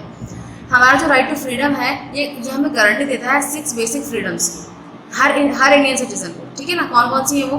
Freedom of speech and expression, यानी आपको आज़ादी है कि आप बोल सकते हैं, अपने आप को एक्सप्रेस कर सकते हैं, ठीक है ना। जैसे कोई भी सरकार कोई भी रूल बनाती है तो अगर वो हमारे खिलाफ होता है तो हम उसके खिलाफ बोल सकते हैं, धरना दे सकते हैं, प्रोटेस्ट कर सकते हैं, तो इस चीज़ की हमें आज़ादी है। Freedom to assemble peacefully and without arms, हम आराम से असेंबल हो सकते हैं एक जगह शांति से, है ना। और विदाउट आर्म्स मीन्स ये नहीं बिना हथियार के हम आराम से एक जगह असेंबल हो सकते हैं, इकट्ठे हो सकते हैं, अपनी बात कर सकते हैं। Freedom to form associations and unions, हमें जो है आज़ादी है कि हम अपनी यूनियंस को या अपने एसोसिएशंस को बना सकते हैं। Freedom to move freely throughout the country, हम अपनी पूरी कंट्री में बहुत ही आराम से फ्रीली मूव कर सकते हैं। जैसे अगर हमें घूमने जाना है, किसी चीज़ और काम से भी हमें जाना है तो आराम से हम घूम सकते हैं, हमें कोई रोक टोक नहीं करेगा हमारे ऊपर। Freedom to reside and settle in any part of the country, कह रहे हैं कि हम किसी भी कंट्री को अपनी कंट्री के किसी भी हिस्से को जाकर आराम से देख सकते हैं और वहाँ पर सेटल भी हो सकते हैं अपनी कंट्री के किसी भी पार्ट में, यानी ज़मीन भी खरीद सकते हैं और जा भी सकते हैं। And freedom to practise any profession और to carry on any occupation, trade और बिजनेस, और साथ साथ हमें ये भी आज़ादी है कि हम कोई भी प्रोफेशन चूज़ कर सकते हैं, हम पर किसी प्रकार का कोई भी दबाव नहीं है। ऐसा नहीं है कि हमें ज़बरदस्ती डॉक्टर बनाया जाएगा या ज़बरदस्ती टीचर बनाया जाएगा, नहीं। जो हम चाहते हैं वो हम बन सकते हैं, कोई भी ऑक्यूपेशन हम चूज़ कर सकते हैं, कोई भी बिजनेस कर सकते हैं, कोई भी व्यापार हम कर सकते हैं, बशर्ते कि उसमें किसी और को नुकसान नहीं होना चाहिए, है ना। यानी इंसानों की हिमायत के लिए अगर हम कुछ कर रहे हैं तो बहुत अच्छी बात है, लेकिन अगर नुकसान उसको हो रहा है तो जाहिर है फिर हम पर सवाल उठेंगे। नेक्स्ट है बेटा राइट अगेंस्ट एक्सप्लॉयटेशन। एक्सप्लॉयटेशन बोलते हैं बेटा शोषण को, यानी किसी इंसान से ज़बरदस्ती कोई ऐसा काम करवाना जिसको वो करना नहीं चाहता है ना। Our constitution recognises the dignity of the individual and protects her him against any form of exploitation. तो कह रहे हैं कि हमारा जो संविधान है वो हर इंसान की, इवन हर इंडिविजुअल की डिग्निटी का, यानी उसकी इज्जत का ख्याल रखता है ना, उसकी इज्जत का, उसकी डिग्निटी का या उसकी सेल्फ रिस्पेक्ट का ख्याल रखता है और उसकी हिफाजत भी करता है और उसको बचाने की कोशिश करता है किसी भी तरीके के एक्सप्लॉयटेशन से, ठीक है। The constitution prohibits trafficking in human beings. Traffic here means selling and buying human beings for immoral purposes. तो कह रहे हैं कि हमारा जो संविधान है वो सख्ती से इस बात को मना करता है कि कोई भी ह्यूमन ट्रैफिकिंग नहीं होगी। ह्यूमन ट्रैफिकिंग का मतलब होता है बेटा इंसानों को खरीदना या बेचना, ठीक है। तो यहाँ ट्रैफिक जो मतलब है इसका मतलब यहाँ पर क्या निकाला है इन्होंने, खरीदने या बेचने से निकाला है किसको, इंसानों को। किस चीज़ के लिए? फॉर इमोरल पर्पजेज, यानी वो जो काम है वो अच्छे काम नहीं है, ठीक है। जैसे कि बच्चों को खरीदा बेचा जाता है, आपके पेरेंट्स आपको बाहर जाने के लिए मना करते होंगे रातों में, जैसे रात में अगर आप बाहर निकलते हैं तो क्यों मना करते हैं? क्योंकि पकड़ने, जो आपने सुना होगा पकड़ने वाले आ जाएंगे, वो पकड़ने वाले असल में होते कौन है? वो क्या करते हैं, वो ऐसे एरियाज है जहाँ छोटे छोटे बच्चे बाहर खेल रहे होते हैं और वहाँ बड़े नहीं हैं या फिर CCTV कैमराज नहीं है, तो वहाँ से वो बच्चों को उठा लेते हैं, उठाकर क्या करते हैं किसी इंसान को बेच देते हैं। और किसी दूसरे को जब उन्होंने बेच दिया तो वो दूसरा इंसान उनके साथ कुछ भी कर सकता है, उनकी किडनीज निकाल सकता है, उनकी आंखें निकाल सकता है, उनकी बॉडी की किसी भी पार्ट को निकाल करके किसी और को फिक्स कर सकता है, ठीक है। या इसके अलावा वो उनसे भीख मंगवा सकता है, उनके हाथ पैर काट करके। तो ये सब काम जो है ये ह्यूमन ट्रैफिकिंग के द्वारा ही होते हैं, ठीक है। बाकायदा जो भीख मांगने वाले होते हैं इनकी पूरी एक एसोसिएशन होती है। तो इसके अंदर क्या करते हैं, या तो जो पहले से ही माजूर होते हैं उनको किडनैप कर लेते हैं, नहीं तो फिर अच्छा खासा बच्चे को लेकर के उसको माजूर बनाते हैं, अच्छा खासा बच्चे को लेकर के उसको माजूर बनाते हैं, ठीक है, ताकि लोग उसको तरस खाएं और उसको फिर आराम से भीख मिल जाए। और ये सिर्फ बच्चों के साथ नहीं होता, ये बड़ों के साथ भी होता है। इवन लड़कों को, आदमियों को, औरतों को, लड़कियों को, बच्चों को, सबको ही ये लेकर मतलब इस तरीके से जो है ले लेते हैं और उसके बाद फिर कहीं पर भी बेच देते हैं। तो ये जो है हमारे कॉन्स्टिट्यूशन में सख्ती से मना किया गया है। इट इज़ प्रोहिबिट्स बेगर और फोर्स लेबर विच इज़ बेगार और force labour which is done without any ways in return. तो कह रहे हैं ये भी सख्ती से मना किया गया है। बेगार एक चीज़ है बेटा, यानी एक प्रथा थी जो पहले ज़माने में चलती थी, शायद अभी कहीं कहीं गाँव में दूर दूर चलती है ये। इसको हम ये भी कह सकते हैं फोर्स लेबर, यानी ज़बरदस्ती किसी से मजदूरी करवाना, ठीक है। और जैसे पुराने ज़माने में क्या होता था, जो जमींदार हुआ करते थे, जमींदार क्या करते थे, कर्ज दिया करते थे, ठीक है। जब उन्होंने कर्ज दे दिया तो अब उसके ऊपर वो ब्याज लगाते थे और ब्याज की कीमत इतनी ज़्यादा होती थी कि बेचारा जो भी कर्ज देने वाला है वो उसको चुका ही नहीं पाता था। यानी अगर वो पूरी ज़िंदगी में अपनी गुजार दे तो असल कीमत तक पहुँचने से पहले ब्याज देते देते उसकी ज़िंदगी ख़त्म हो जाती थी। तो इस पर वो लगा देते बेगार का मतलब क्या है कि जब तक तुम कर्ज नहीं चुका सकते तुम हमारे यहाँ पर काम करोगे और उसके लिए तुम्हें कोई सैलरी, कोई पैसा नहीं मिलेगा। और अगर तुम मर गए, तुम कर्ज नहीं चुका पाए, तो फिर तुम्हारे बेटे हमारे यहाँ काम करेंगे, अगर वो भी मर गए तो फिर उनके बेटे काम करेंगे, है ना। यानी इस तरीके से ये एक जकड़ी हुई मतलब एक इंसान को जकड़ लिया करती थी ये। तो ये बेगार जो है इसको भी हमारे कॉन्स्टिट्यूशन में मना किया गया है। फोर्स लेबर यानी किसी भी बच्चे से, किसी भी बड़े से ज़बरदस्ती अगर काम करवाया जाएगा, यानी उसकी मर्जी के बगैर, ये सपोज कि 12 घंटे अगर आप काम करवा रहे हैं तो ये भी फोर्स लेबर में आ जाएगा। क्योंकि टाइम का जो काम करने का टाइम है वो सरकार ने घोषित कर रखा है, उसके अकॉर्डिंग ही कोई भी इंसान काम करवा सकता है किसी से भी। Finally the constitution prohibits the employment of children below the age of 14 in any factory, mine और in any other hazardous job. कह रहे हैं और आप जो है कॉन्स्टिट्यूशन ने क्या कर दिया, इस बात को कुछ हफ्ते से मना कर दिया है कि कोई भी बच्चा 14 साल से कम उम्र का किसी भी फैक्ट्री में काम नहीं करेगा, किसी भी माइन बोलते हैं बेटा जहाँ पर जैसे खाने होती है ना, यानी जहाँ से कोयला वगैरह निकालते हैं वहाँ पर भी काम नहीं करेगा, और ना ही किसी भी हजारडस जॉब में। हजारडस जॉब में कोई नुकसानदेह काम नहीं करेगा, इवन पहले तो काम करेगा ही नहीं, है ना, और काम नहीं करेगा और कोई नुकसानदेह काम तो बिल्कुल भी नहीं करेगा। 14 साल का बच्चा जो है वो स्कूल में एडमिट होना चाहिए, स्कूल में ही वो जॉब करना, मतलब स्कूल में ही वो पढ़ना आना चाहिए। वो स्कूल उनको क्या करेगा, खाना भी प्रोवाइड करेगा, स्टेशनरी के पैसे भी देगा, यूनिफॉर्म के पैसे भी देगा और पढ़ाई भी मिलेगी वहाँ से, ठीक है। और अगर ऐसा कोई नहीं करता है तो उनके पेरेंट्स को भी इस बात की पनिशमेंट मिल सकती है कि वो अपने बच्चे को स्कूल क्यों नहीं भेज रहे। क्योंकि देखिए बच्चों से अक्सर जो लोग हैं वो काम करवाते हैं, क्योंकि बच्चे एक तो छोटे होते हैं तो उनमें फुर्ती ज़्यादा होती है, वो फुर्ती से जल्दी से काम कर लेते हैं। दूसरा ये कि उनको अगर कम पैसे भी मिले तो उन्हें इतना फ़र्क नहीं पड़ता, क्योंकि उनका जहन अभी इतना बड़ा नहीं होता कि वो कम और ज़्यादा पैसों को डिफरेंस कर पाएँ, ठीक है। और तीसरी बात ये कि अगर उनको कम पैसे मिलते भी हैं तो उनको मार पीट कर या डरा धमका कर चुप कराया जा सकता है, बनस्बत बड़े लोगों के। बड़े लोग जो होते हैं वो इस बात पर हंगामा कर देते हैं, पूरी यूनियंस बना देते हैं, पूरे प्रोटेस्ट करना शुरू कर देते हैं, लेकिन बच्चे जो होते हैं वो डरकर चुप हो जाते हैं और काम करने लगते हैं। या इसके अलावा ऐसा भी होता है जैसे कुछ हजारडस जॉब उन्होंने बताया, हजारडस जॉब ही चूड़ी बनाने का एक काम होता है। चूड़ी बनाने का जो काम है वो ज़रा बहुत ही नाजुक हाथों से किया जाता है, तो या तो उसको लेडीज़ करती हैं या उसको छोटे बच्चे करते हैं। तो इससे लेकिन प्रॉब्लम क्या होती है, इससे बच्चों की आंखों की रोशनी चली जाती है, ठीक है, और उनकी बॉडी के अंदर बहुत खतरनाक बीमारियाँ जन्म लेने लगती हैं। तो ये सब काम जो है सरकार ने बिल्कुल करने के लिए बच्चों को मना किया है। उसके बाद नेक्स्ट है आपका right to freedom of religion, यानी हमें धर्म की आज़ादी है, हम कोई सा भी धर्म अपना सकते हैं, सरकार हमें इसमें कुछ नहीं कहेगी। कोई भी इंसान, आप देखते होंगे बहुत सारे लोग कन्वर्ट होते हैं, बहुत सारे हिंदूज मुस्लिम हो जाते हैं, ठीक है, बहुत सारे क्रिश्चियंस मुस्लिम हो जाते हैं, तो ये डिपेंड करता है। The idea of secularism is based on the idea that the state has to be neutral and impartial in dealing with all religions. The Constitution guarantees the right to freedom of religion according to which all religions are equal. अभी कह रहे हैं कि जो हमारे constitution में जो idea है सेक्युलरिज्म का, मैंने आपको बताया था बेटा धर्मनिरपेक्ष इसको हम बोल सकते हैं, तो ये वही आइडिया है जिसके आधार पर स्टेट किसी भी धर्म के लिए क्या है, न्यूट्रल है। क्या है, न्यूट्रल। यानी किसी भी धर्म से जो है सरकार बहुत ज़्यादा कोई खास लगाव नहीं रखेगी और ना ही किसी धर्म को नेग्लेक्ट करेगी, सब उसकी नज़र में सब बराबर है। सेक्युलरिज्म का यही मतलब होता है, यानी ना तो सरकार किसी भी धर्म को प्रमोट करने के लिए पैसा देगी, ना किसी भी मतलब धार्मिक स्थल को बनाने के लिए पैसा देगी, लेकिन अगर कोई बना रहा है अपनी कम्युनिटी के पैसे इकट्ठे करके तो उसको मना भी नहीं कर सकती, ठीक है ना बेटा। यही आज़ादी है इसके अंदर हमें सेक्युलरिज्म के अकॉर्डिंग। तो हमारे जो कॉन्स्टिट्यूशन है वो इस बात की हमें गारंटी देता है कि हम सबके पास जो है वो क्या है, right to freedom of religion है, यानी कोई भी इंसान अपनी मर्जी के हिसाब से अपना कोई भी धर्म अपना सकता है, कोई परिवर्तन यानी धर्म कन्वर्ट भी कर सकता है अपना। इसी के हिसाब से जो है सरकार की नज़र में सारे जो धर्म है वो क्या है, बराबर है। Equal before the state and no religion will be given preference over the other every person has the right to practice and propagate the religion she और ही बिलीव्स इन। तो यही कह रहे हैं कि किसी भी धर्म को किसी भी धर्म के ऊपर कोई प्रेफरेंस नहीं है, कोई बढ़ावा नहीं है, कोई ज़्यादा फौकियत नहीं दी गई, सभी धर्म बराबर हैं। कोई भी इंसान अपने धर्म के हिसाब से जो भी उसकी मान्यता है उनको फॉलो कर सकता है, सरकारों से कुछ नहीं कहें, ठीक है ना बेटा। बशर्ते कि वो दूसरे धर्म को नीचे ना गिरा, यानी ऐसा नहीं कि अगर आप अपने धर्म की अच्छाई कर रहे हैं तो दूसरे धर्म की बुराई करें, आप सिर्फ अपने धर्म की बात करें और दूसरे धर्म को कुछ ना करें, ठीक है। इसके बाद नेक्स्ट है कल्चरल एंड एजुकेशनल राइट्स, यानी सांस्कृतिक एवं शैक्षिक अधिकार। इसमें क्या आता है भाई, the makes of our constitution have provided written guarantees to the rights of the minorities. The cultural and educational rights guarantee the following to the minorities. Any section of the Indian people have the right to conserve their script, language and culture. अभी कह रहे हैं कि ये जो right बनाया गया है ये माइनॉरिटीज़ के लिए बनाया गया है। माइनॉरिटीज़ बोलते हैं बेटा अल्पसंख्यक, यानी संख्या में जो लोग कम हैं, ठीक है। तो ये हमारे इंडिया में, अगर हम इंडिया की बात करते हैं तो यहाँ पर जो माइनॉरिटीज़ हैं वो मुस्लिम्स हैं, क्रिश्चियंस हैं, पारसीज़ हैं, ठीक है। ज्यूज़ तो बहुत ही मुश्किल से एक आध कोई होगा, अगर होगा तो ये सब माइनॉरिटीज़ में आते हैं। तो यही सरकार की जिम्मेदारी है कि वो इन माइनॉरिटीज़ को प्रोटेक्ट करें ताकि कहीं ये ख़त्म ना हो जाए, ठीक है ना।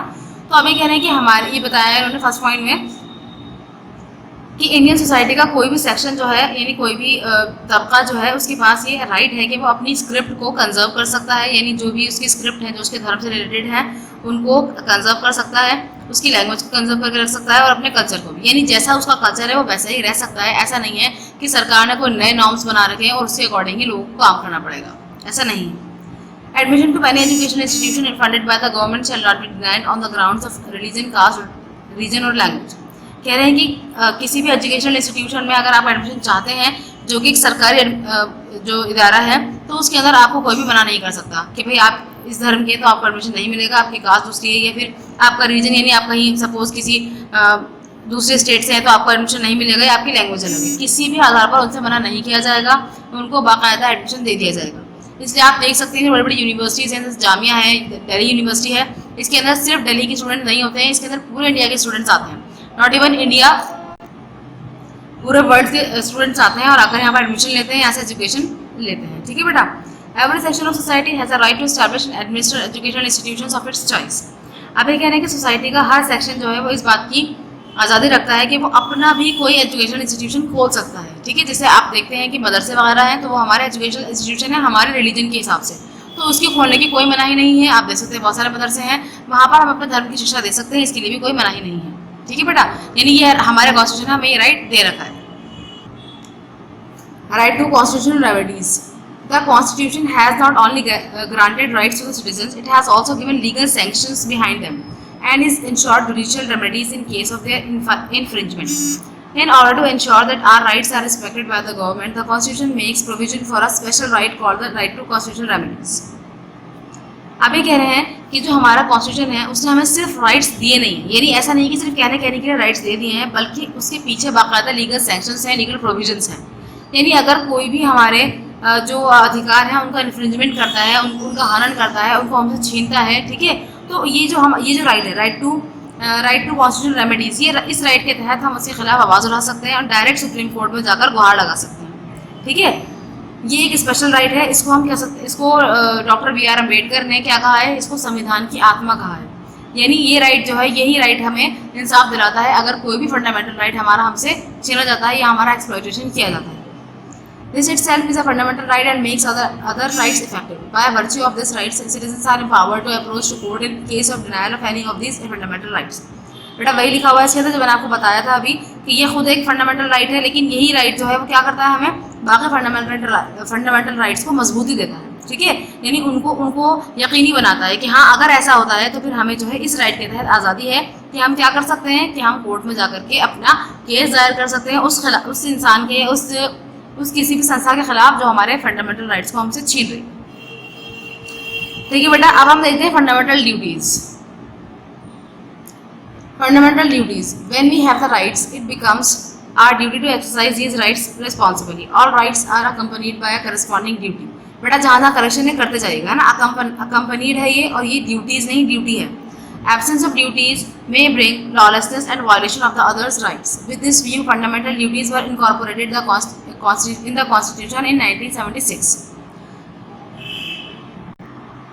देखिए बेटा, फंडामेंटल ड्यूटीज क्या है। फंडामेंटल राइट जो हमने पढ़े थे उसका मतलब क्या होता है, मौलिक आधार, है ना। यानी फंडामेंटल ड्यूटीज का मतलब क्या होता है, मौलिक कर्तव्य। यानी आधार तो हमें दिए गए हैं, लेकिन साथ में हमारे कुछ कर्तव्य भी हैं, ठीक है ना। यानी हमें अगर कोई अधिकार दिया गया है, कुछ राइट्स हमें दिए गए हैं, तो साथ साथ हमें ये हमारी ड्यूटी भी है कि हम उनको किस तरह प्रोटेक्ट करें, ठीक है ना। देखिए क्या कह रहे हैं, ये कह रहे हैं कि जब हमारे पास राइट्स हैं, अधिकार हैं, तो ये हमारी ड्यूटी है कि हम उनको किस तरह प्रैक्टिस में लेकर आएँ और बिल्कुल सही रिस्पॉन्सिबली उनके साथ बिहेव करें। सभी राइट्स जो हैं वो क्या अपने साथ क्या लेकर आते हैं, वो अपने साथ ड्यूटी लेकर आते हैं। ये अगर हमें एक अधिकार दिया गया है तो साथ साथ हमें उसके साथ एक कर्तव्य भी दिया गया है। एब्सेंस ऑफ ड्यूटीज, अगर हम अपनी ड्यूटीज़ फॉलो नहीं करेंगे, अगर हम अपना कर्तव्य पालन नहीं करेंगे, तो उससे क्या होगा, उससे जो है कानून व्यवस्था गड़बड़ हो जाएगी, सब तरफ जो है परेशानी फैल जाएगी, है ना। और लोग क्या करेंगे, दूसरे लोगों के अधिकारों का हनन करने लगेंगे, यानी दूसरों को परेशान करने लगेंगे। हमें आज़ादी है, उतनी आज़ादी जितनी आज़ादी से हम किसी इंसान की आज़ादी को मतलब नुकसान ना पहुँचाए या किसी इंसान को परेशान ना करें, ठीक है। तो इस नज़रिए के तहत हम कह सकते हैं कि फंडामेंटल ड्यूटीज़ जो हैं वो हमारे कॉन्स्टिट्यूशन में कब लाई गई हैं, 1976 में। एग्जाम्पल लीजिए बेटा इसका, जैसे सपोज कि हमें आज़ादी है कि हम कहीं पर भी घूम सकते हैं, है ना। पूरी इंडिया में हिस्टोरिकल मॉन्यूमेंट्स देख सकते हैं, जाकर कहीं भी रह सकते हैं। तो हमारा कर्तव्य क्या है कि हम उस जगह को सेफ रखें, उस जगह को गंदा ना करें, है ना। यानी रेडी और पॉल्यूटेड ना करें। जैसे अगर आप हिस्टोरिकल मॉन्यूमेंट देखने जाते हैं, पिकनिक पर जाते हैं आप, तो वहाँ पर जाकर आप क्या करते हैं, वहाँ पर जाकर बच्चे अक्सर मैंने देखा है कि वो गंदगी फैलाते हैं, यानी खाने पीने की चीज़ें वहाँ फेंक देते हैं, इसके अलावा और बहुत से नुकसान करते हैं। तो ये हमारी ड्यूटी है कि अगर हमें वहाँ पर जाने की आज़ादी है तो हमारा कर्तव्य ये बनता है कि हम वहाँ जाकर गंदगी ना करें, ठीक है। There are 11 fundamental duties. Initially, there were 10 fundamental duties. The 11th duty was added by the 86th Constitutional Amendment in 2002. कह रहे हैं कि अब जो है हमारे पास कितनी फंडामेंटल ड्यूटीज़ हैं, 11 हैं ये टोटल। पहले कितनी थी, 10 थी, है ना। तो अब ये कह रहे हैं जो 11वीं ड्यूटी है वो 86th अमेंडमेंट, यानी 86th अमेंडमेंट जो हुआ था, संशोधन जो हुआ था हमारे संविधान में 2002 में, जब वो 11वीं जो है वो लगी होता है, तो हम उसके लिए सरकार के पास जा सकते हैं। अगर कोई ऐसा इंसान है तो उसको सज़ा भी होगी, है ना, उसको पुलिस भी लेकर जा सकती है, उसे सज़ा मिल सकती है। लेकिन अगर हम फंडामेंटल ड्यूटीज़ को नहीं फॉलो करेंगे तो हम ना तो कानून मतलब ना तो जो है हमें कोई जेल ले जा सकता है, ना ही हमें कोई कोर्ट ले जाएगा, है ना। लेकिन उसके बावजूद भी हमें अपना जो है कर्तव्य निभाना है ताकि हमारा देश सही से चल पाए। समझ नहीं बेटा आपको बात। देखिए तो फर्स्ट ड्यूटी क्या है हमारी, Our fundamental duties are, first duty है to abide by the constitution and respect its ideals and institutions, the national flag and the national anthem। कह रहे हैं कि हमारे कॉन्स्टिट्यूशन के द्वारा जो भी चीज़ें हमें बताई गई हैं, जो उसके आइडियल्स हैं, जो उसके इंस्टीट्यूशंस हैं, उन सब का सम्मान करना हमारा कर्तव्य है। हमें अपने राष्ट्रीय ध्वज का यानी नेशनल फ्लैग का और साथ साथ नेशनल एंथम का यानी राष्ट्रीय गान का भी सम्मान करना चाहिए। यानी जब भी फ्लैग होस्टिंग होगी, कहीं पर भी फ्लैग अगर होस्टिंग आपको नज़र आती है, यानी जैसे आप स्कूल्स में भी होती है ना, या मूवीज़ में भी अगर दिखाते हैं, तो ये आपका कर्तव्य है कि आप उसके सम्मान में खड़े हो जाएं। जब भी राष्ट्रीय गान पढ़ा जाए, बोला जाए, गाया जाए, तो तब भी आप उसका सम्मान करें, उसके सम्मान में खड़े हो जाएं, ठीक है। ये नहीं कि जिस काम में हम लगे हैं तो लगे रहें। सेकेंड है to cherish and follow the noble ideas which inspired our national struggle for freedom. तो कह रहे हैं कि उन आइडियाज़ को संजोकर रखना है, उनको याद रखना है, और अपने जो हमारे जनरेशन्स हैं उनको भी ये बताकर रखना है कि हाँ भाई हमने बहुत स्ट्रगल किया है फ्रीडम प्राप्त करने के लिए, यानी आज़ादी प्राप्त करने के लिए बहुत हमने स्ट्रगल किया है। जब तक उन्हें पता नहीं होगा तो उन्हें लगेगा कि सब कुछ बस ऐसे ही था, यूँ हलवा था और सब कुछ इजीली हो गया। तो उनको ये बताना है और ये भी साथ साथ उनको सिखाना है, ये भी पता चलना चाहिए सभी लोगों को कि जितनी मुश्किल से हमें फ्रीडम मिली है, उतना ही स्ट्रगल हमें करना है इसको बनाए रखने में। ये ना हो कि फिर दोबारा से ही हम किसी के गुलाम बन जाएं, ठीक है। थर्ड है to uphold and protect the sovereignty, unity and integrity of India. तो कह रहे हैं कि क्या करना है, प्रोटेक्ट करना है, यानी बचाना है किस चीज़ को, सोवरेनिटी को, यानी संप्रभु सत्ता को बचा कर रखना है, यूनिटी एकता को बचा कर रखना है, और इंटीग्रिटी ऑफ इंडिया, इंडिया को इंटीग्रेट करना है। इंटीग्रेट करना है यानी इसको जो है बिल्कुल टूटने नहीं देना, अखंडता बनाए रखनी है इसकी। फोर्थ पॉइंट बेटा आपका to defend the country and render national service when called upon to do so. तो कह रहे हैं कि अपनी कंट्री को डिफेंड करना है और बिल्कुल तैयार रहना है, जब भी नेशनल सर्विस के लिए आपको बुलाया जाएगा आपको जाना पड़ेगा। जैसे सपोज कि आक्रमण हो जाता है किसी दूसरे देश का, है ना, अल्लाह ना करे जो ऐसा हो, लेकिन सपोज कि अगर हो जाता है तो अगर सरकार बुलाएगी जेंट्स को कि भाई सेना के लिए जो है लोग चाहिए लड़ने के लिए, तो चाहे आपके पास ट्रेनिंग हो या ना हो आपको जाना पड़ेगा, ठीक है। To promote harmony and the spirit of common brotherhood amongst all the people of India, transcending religious, linguistic, and regional or sexual diversities. To renounce practices derogatory to the dignity of women. तो अब कह रहे हैं कि हमें क्या करना है, हमें जो मेल जोल की भावना है उसको उसका विकास करना है और भाईचारे की भावना का विकास करना है हिंदुस्तान के सभी लोगों के बीच में। और जो बदलते हुआ जो रिलीजन है, तो जो हमारे यहाँ पर विभिन्न प्रकार के धर्म हैं और अलग अलग भाषाएं बोली जाती हैं, अलग अलग रीजन में रहने वाले जो लोग हैं, और जो सेक्शनल डाइवर्सिटीज़ हैं, सेक्शनल डाइवर्सिटीज़ मतलब यानी अलग जगह रहने वाले जो लोग हैं वो अलग कल्चर को फॉलो करते हैं। तो इन सब के होने के बावजूद भी हमें क्या करना है, हमें भाईचारे की भावना का विकास करना है, ठीक है। और जो भी ऐसी प्रैक्टिसेस हैं जिनमें महिलाओं का अपमान होता है तो उनको ख़त्म करना है, और साथ साथ औरतों की इज्जत के लिए जो है समाज में कदम उठाना है। To value and preserve the right heritage of our composite culture. तो हमें इस बात की वैल्यू करनी है, यानी इस बात की अहमियत को जानना है और इसको प्रिजर्व करना है, बचा कर भी रखना है। किस बात को, कि हमारा जो कल्चर है वो कंपोजिट कल्चर है। कंपोजिट कल्चर यानी बहुत सारे कल्चर्स का मिला जुला सा है ना, बहुत सारे कल्चर मिले जुले हैं इसके अंदर। तो इस हेरिटेज का हमें इसको बचा कर रखना है और उसकी वैल्यू करनी है, बजाय इसकी कि हम इसको बोझ समझें इसकी, बल्कि हमें अपने अंदर एक अहमियत समझनी है। इसके बाद है 7th है to protect and improve the natural environment including forest, lakes, rivers and wildlife and to have compassion for living creatures. तो अब कह रहे हैं कि हमें क्या करना है, हमें अपने नेचुरल एनवायरनमेंट को बचा कर रखना है, उसको प्रोटेक्ट करना है और उसके अंदर जो इम्प्रूवमेंट हम कर सकते हैं उसको करने की पूरी कोशिश करनी है। जैसे कि नेचुरल एनवायरनमेंट में क्या क्या आता है, भाई जंगलात आते हैं, है ना, लेक्स यानी झीलें आती हैं, नदियाँ आती हैं, और जितने भी जंगली जानवर हैं उन सबकी ज़िंदगियाँ भी इसके अंदर ही आती हैं, ठीक है। और साथ साथ जितने भी ये लिविंग क्रिएचर्स हैं उनके लिए अपने दिल में दया भाव रखना है, बजाय इसके कि आप उनको निर्दयता से मार के चले जाएँ।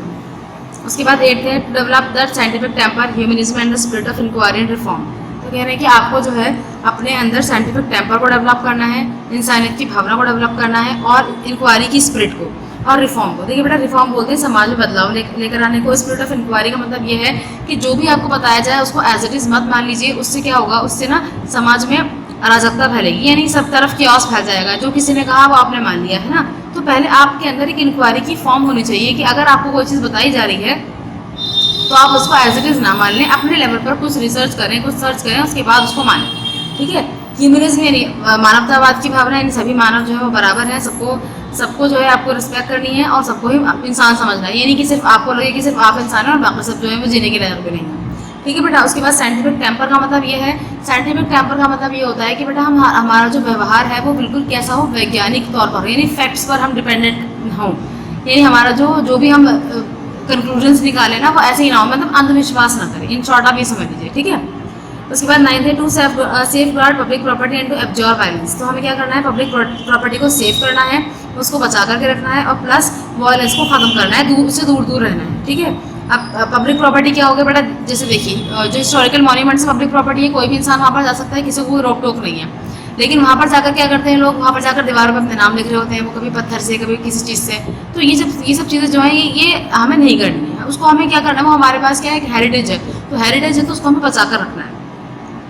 To strive towards excellence in all spheres of individual and collective activity so that the nation constantly rises to higher levels of endeavor and achievement। तो कह रहे हैं कि हमें आगे बढ़ते रहना है एक्सीलेंस की तरफ, और न सिर्फ ये एक के लिए बल्कि पूरी कलेक्टिव एक्टिविटी होनी चाहिए, यानी हर इंसान भी आगे बढ़े। तो जब हर इंसान आगे बढ़ेगा तो जाहिर है कि सब कलेक्टिवली आगे बढ़ रहे होंगे। तो जब ये लोग आगे बढ़ेंगे तो हमारा नेशन भी आगे बढ़ेगा और हम जो है वो अचीवमेंट के हायर लेवल पर जा सकेंगे, यानी हमारा बहुत अच्छे तरीके से डेवलपमेंट हो सकेगा। 11th है to give opportunities for education to children own और adopted age between 16 and 14 years. तो कह रहे हैं कि बेटा ये पेरेंट्स के लिए ये वाला पॉइंट मेनली कह रहे हैं कि आपको उनको अवसर देने, यानी बच्चों को अवसर देने हैं कि वो एजुकेशन प्राप्त कर सकें, चाहे वो आपके खुद के हों या फिर आपने अडॉप्ट किए हों, ठीक है। कम से कम किस आयु तक, 6 से 14 वर्ष की आयु तक, यानी हर बच्चा जो है वो 6 ईयर्स में स्कूल में एडमिट होना चाहिए और एटलीस्ट 14 ईयर्स तक वो स्टैग्नेंट रहना चाहिए स्कूल में। बेटा ये मैंने पीछे आपको समझाया भी था कि जो हमने पढ़ा था राइट टू एजुकेशन के अंदर ये हर बच्चे का जन्मसिद्ध अधिकार है कि वो उसको शिक्षा मिलनी चाहिए। इसीलिए सरकार ने शिक्षा को बिल्कुल मुफ्त कर दिया है। इवन वो उसको साथ इंसेंटिव्स भी दे रहे हैं, यानी खाना भी दे रहे हैं, आपको कपड़े भी दे रहे हैं, यूनिफॉर्म भी दे रहे हैं, स्टेशनरी के पैसे भी दे रहे हैं, ठीक है।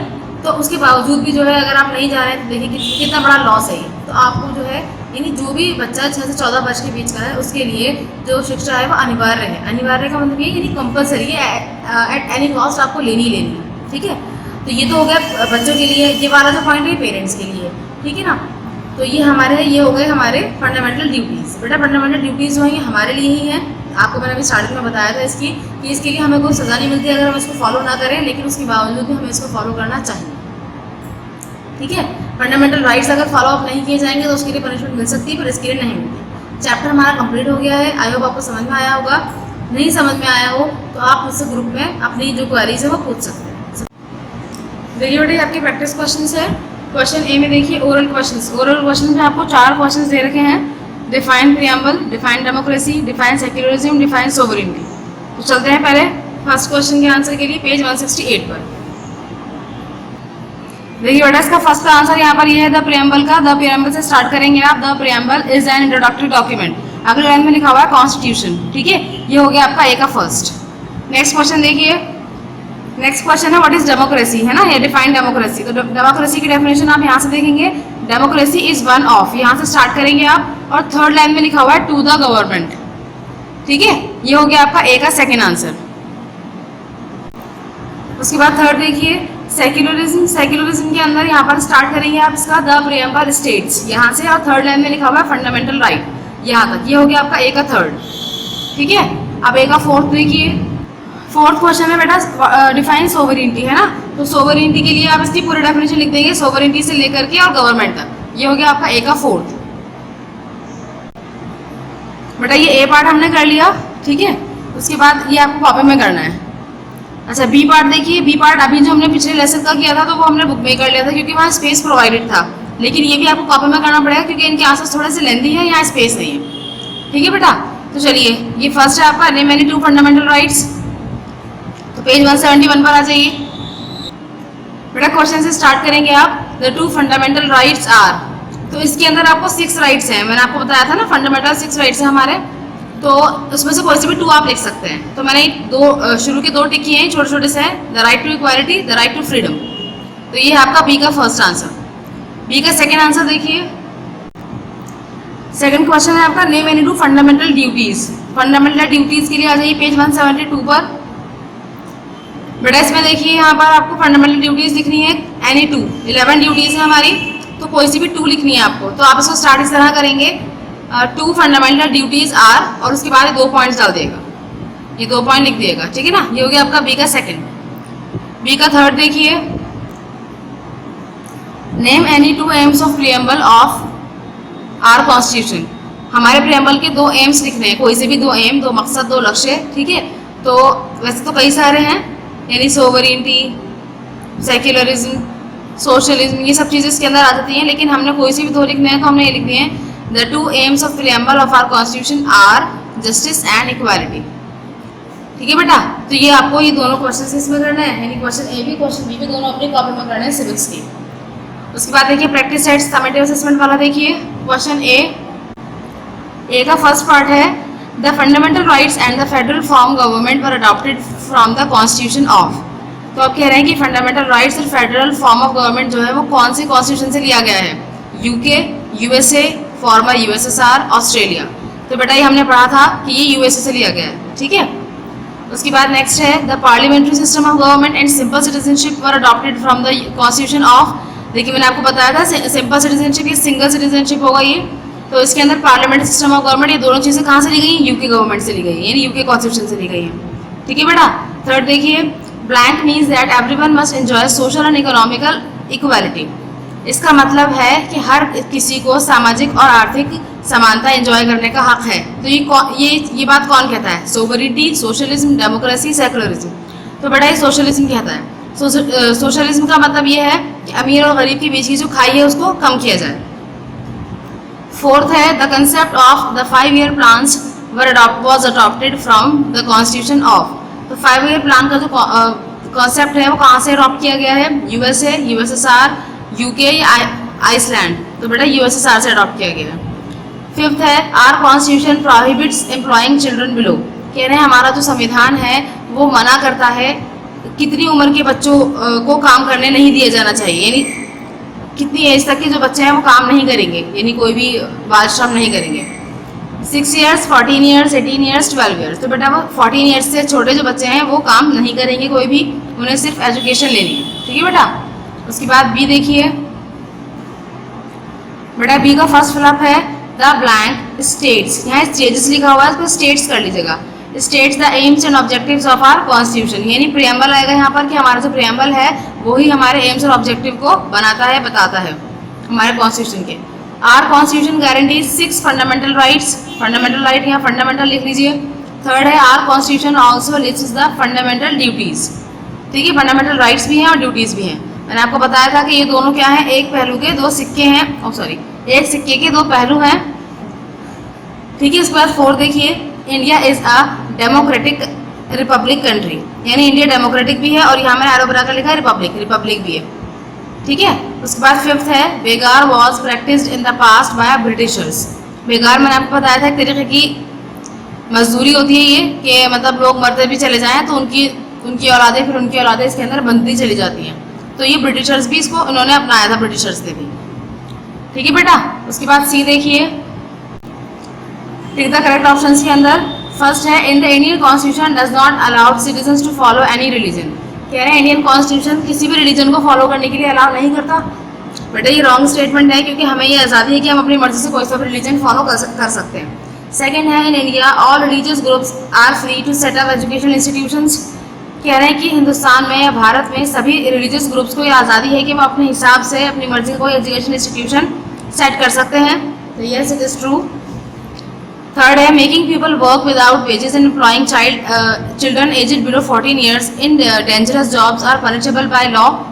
तो कह रहे हैं कि लोगों को ज़बरदस्ती किसी काम के लिए मजबूर करना या छोटे छोटे बच्चों को काम पर लगाना, 14 साल से कम के बच्चों को डेंजरस जॉब्स पर लगाना, तो ये हमारा कॉन्स्टिट्यूशन में मना किया गया है। तो yes it is also true. 4th statement देखिए बेटा, 4th में लिखा हुआ है fundamental rights give freedom to individuals and protect them from injustice. तो ये कह रहे हैं कि फंडामेंटल राइट्स जो हैं वो हर इंडिविजुअल को, यानी हर एक बंदे को आज़ादी देते हैं और उसको जो है इंसाफ दिलाते हैं और उसके साथ नाइंसाफ़ी ना हो इसका ख्याल रखते हैं। तो yes it is right. 5th है the practice of untouchability has been legalize. कह रहे हैं अनटचेबिलिटी की जो प्रैक्टिस है उसको लीगलाइज कर देना चाहिए, नहीं, ये रॉन्ग स्टेटमेंट है। उसके बाद 6th है taking care of public property is our fundamental right. कह रहे हैं कि पब्लिक प्रॉपर्टी का ख्याल रखना ये हमारा फंडामेंटल राइट है। बेटा ये इंपॉर्टेंट तो है लेकिन फंडामेंटल राइट नहीं है, ये हमारी फंडामेंटल ड्यूटी है, तो इसलिए स्टेटमेंट रॉन्ग है। ठीक है बेटा। उसके बाद देखिए क्वेश्चन डी। क्वेश्चन डी के अंदर आपको यहाँ 5 क्वेश्चंस दे रखे हैं, तो आप इसका फर्स्ट क्वेश्चन कट कर दीजिए, क्योंकि हम लिख चुके हैं सोवरेनिटी के बारे में, तो यही पूछ रहे हैं दोबारा से, तो ये कट कर दीजिए आप। सेकंड क्वेश्चन देखिए, what is the significance of the term equality in the preamble. इसका आंसर देखने के लिए आइए पेज 171 पर। देखिए राइट टू इक्वालिटी की हेडिंग है आपकी, इसकी सेकंड लाइन में देखिए, सेकंड लाइन में लिखा हुआ है द कॉन्स्टिट्यूशन गारंटीज, यहाँ से आप लिखेंगे, और इसकी नेक्स्ट लाइन में लिखा हुआ है प्लेस ऑफ बर्थ। ठीक है, ये हो गया आपका डी का सेकंड आंसर। डी का थर्ड देखिए, why was the constitution of India adopted on 26 जनवरी 1950। कह रहे हैं कि इंडिया के कॉन्स्टिट्यूशन को 26 जनवरी 1950 को क्यों अडॉप्ट किया गया था। बेटा मैंने आपको बताया था कि इसकी एक सिग्निफिकेंस है, हिस्टोरिकल सिग्निफिकेंस है। देखिए इसका आंसर क्या है, पेज 167 पर आ जाइए। एट द लाहौर सेशन, यहाँ से स्टार्ट करेंगे इसका आंसर आप, और यहाँ लिखा हुआ इंडिया और रिपब्लिक, यहाँ तक। ये हो गया आपका डी का थर्ड। नेक्स्ट देखिए बेटा ये फोर्थ देखिए, why are the fundamental rights considered essential. Fundamental rights को एसेंशियली ज़रूरी क्यों कहा गया है। ठीक है, तो पेज 170 पर आइए। बेटा यहाँ से देखिए इसका answer, human rights are important, यहाँ से लिखेंगे आप, और थर्ड लाइन में लिखा हुआ है सक्सेस ऑफ दीज राइट्स, यहाँ तक। तो ये हो गया आपका डी का फोर्थ। फिफ्थ देखिए, what is meant by the right against exploitation. Right against exploitation का इससे आप क्या समझते हैं, इसका क्या मतलब है, ये आपसे क्वेश्चन पूछ रहे हैं। इसका आंसर देखिए पेज 171 पर। देखिए बेटा राइट अगेंस्ट एक्सप्लॉयटेशन हेडिंग है ये, तो इसको आप पहले ऐसे हेडिंग बनाएंगे, उसके बाद ये पूरा ही लिखना पड़ेगा आपको यहाँ तक, क्योंकि उन्होंने पूरा मतलब पूरा पूछा है ना क्वेश्चन आपसे कि क्या समझते हैं आप, तो आपको पूरा लिखना पड़ेगा कि कौन कौन सी चीज़ के अंदर एक्सप्लॉयटेशन हो सकता है। तो यहाँ से स्टार्ट करेंगे, राइटिंग एंड एक्सप्लॉयटेशन की हेडिंग बनाएंगे आप, उसके बाद ये तीनों चारों पॉइंट्स लिख देंगे जॉब तक, हजार्डस जॉब। नेक्स्ट देखिए बेटा, आप देखिए पार्ट ई के अंदर आपको यहाँ पर 4 क्वेश्चंस दे रखे हैं, है ना। तो 4 क्वेश्चंस में से आप फर्स्ट एंड फोर्थ तो कट कर दीजिए, सेकंड एंड थर्ड हम करेंगे। अब सेकंड क्वेश्चन है why are the fundamental duties important, तो ये क्वेश्चन है। और उसके अलावा जो आगे का क्वेश्चन है discuss the fundamental duties of an Indian citizens, तो ये आप कट कर दीजिए, ये पूरा क्वेश्चन, बस सिर्फ एक क्वेश्चन रहने दीजिए इंपॉर्टेंट तक, ठीक है बेटा। चलिए इसका आंसर देखिए पेज 172 पर। देखिए 172 पर यहाँ पर लिखा हुआ है फंडामेंटल ड्यूटीज, हेडिंग है ये, इसके अंडर यहाँ से है when we have the rights, यहाँ से लिखेंगे आप इसको। और ये पूरा पैराग्राफ अमेंडमेंट इन 2002, तो ये हो गया आपका ई का थर्ड, ठीक है बेटा। चलिए आगे चलते हैं थर्ड क्वेश्चन पर। थर्ड क्वेश्चन है आपका write a short note on right to freedom. Right to freedom पर आपको एक शॉर्ट नोट लिखना है। इसका आंसर देखने के लिए आ जाइए पेज 171 पर। देखिए बेटा इसकी हेडिंग है, राइट टू फ्रीडम की हेडिंग बनी हुई है यहाँ पर ऑलरेडी। तो यहाँ से आप लिखना स्टार्ट करेंगे, पहले हेडिंग बनाएंगे, फिर लिखेंगे freedom is a basic human right, यहाँ से लिखेंगे और ये सभी पॉइंट्स के अंदर इंटरग्रेट किए जाएंगे, ट्रेड और बिजनेस तक। ये हो गया आपका ई का थर्ड। देखिए बेटा सारा काम हमारा कंप्लीट हो गया है इस चैप्टर का, ठीक है। जितना ही प्रैक्टिस वर्क उन्होंने हमें दिया है एक्सेप्ट 3 क्वेश्चंस मैंने आपको कट करवा दिए हैं, इसके अलावा बाकी सब हमने कर लिया है। बुक वर्क भी कर लिया है और कॉपी में भी मैंने आपको बता दिया क्या क्या करना है। आई होप आपको चैप्टर समझ में आया होगा। So thank you, thanks for watching, अल्लाह हाफिज़।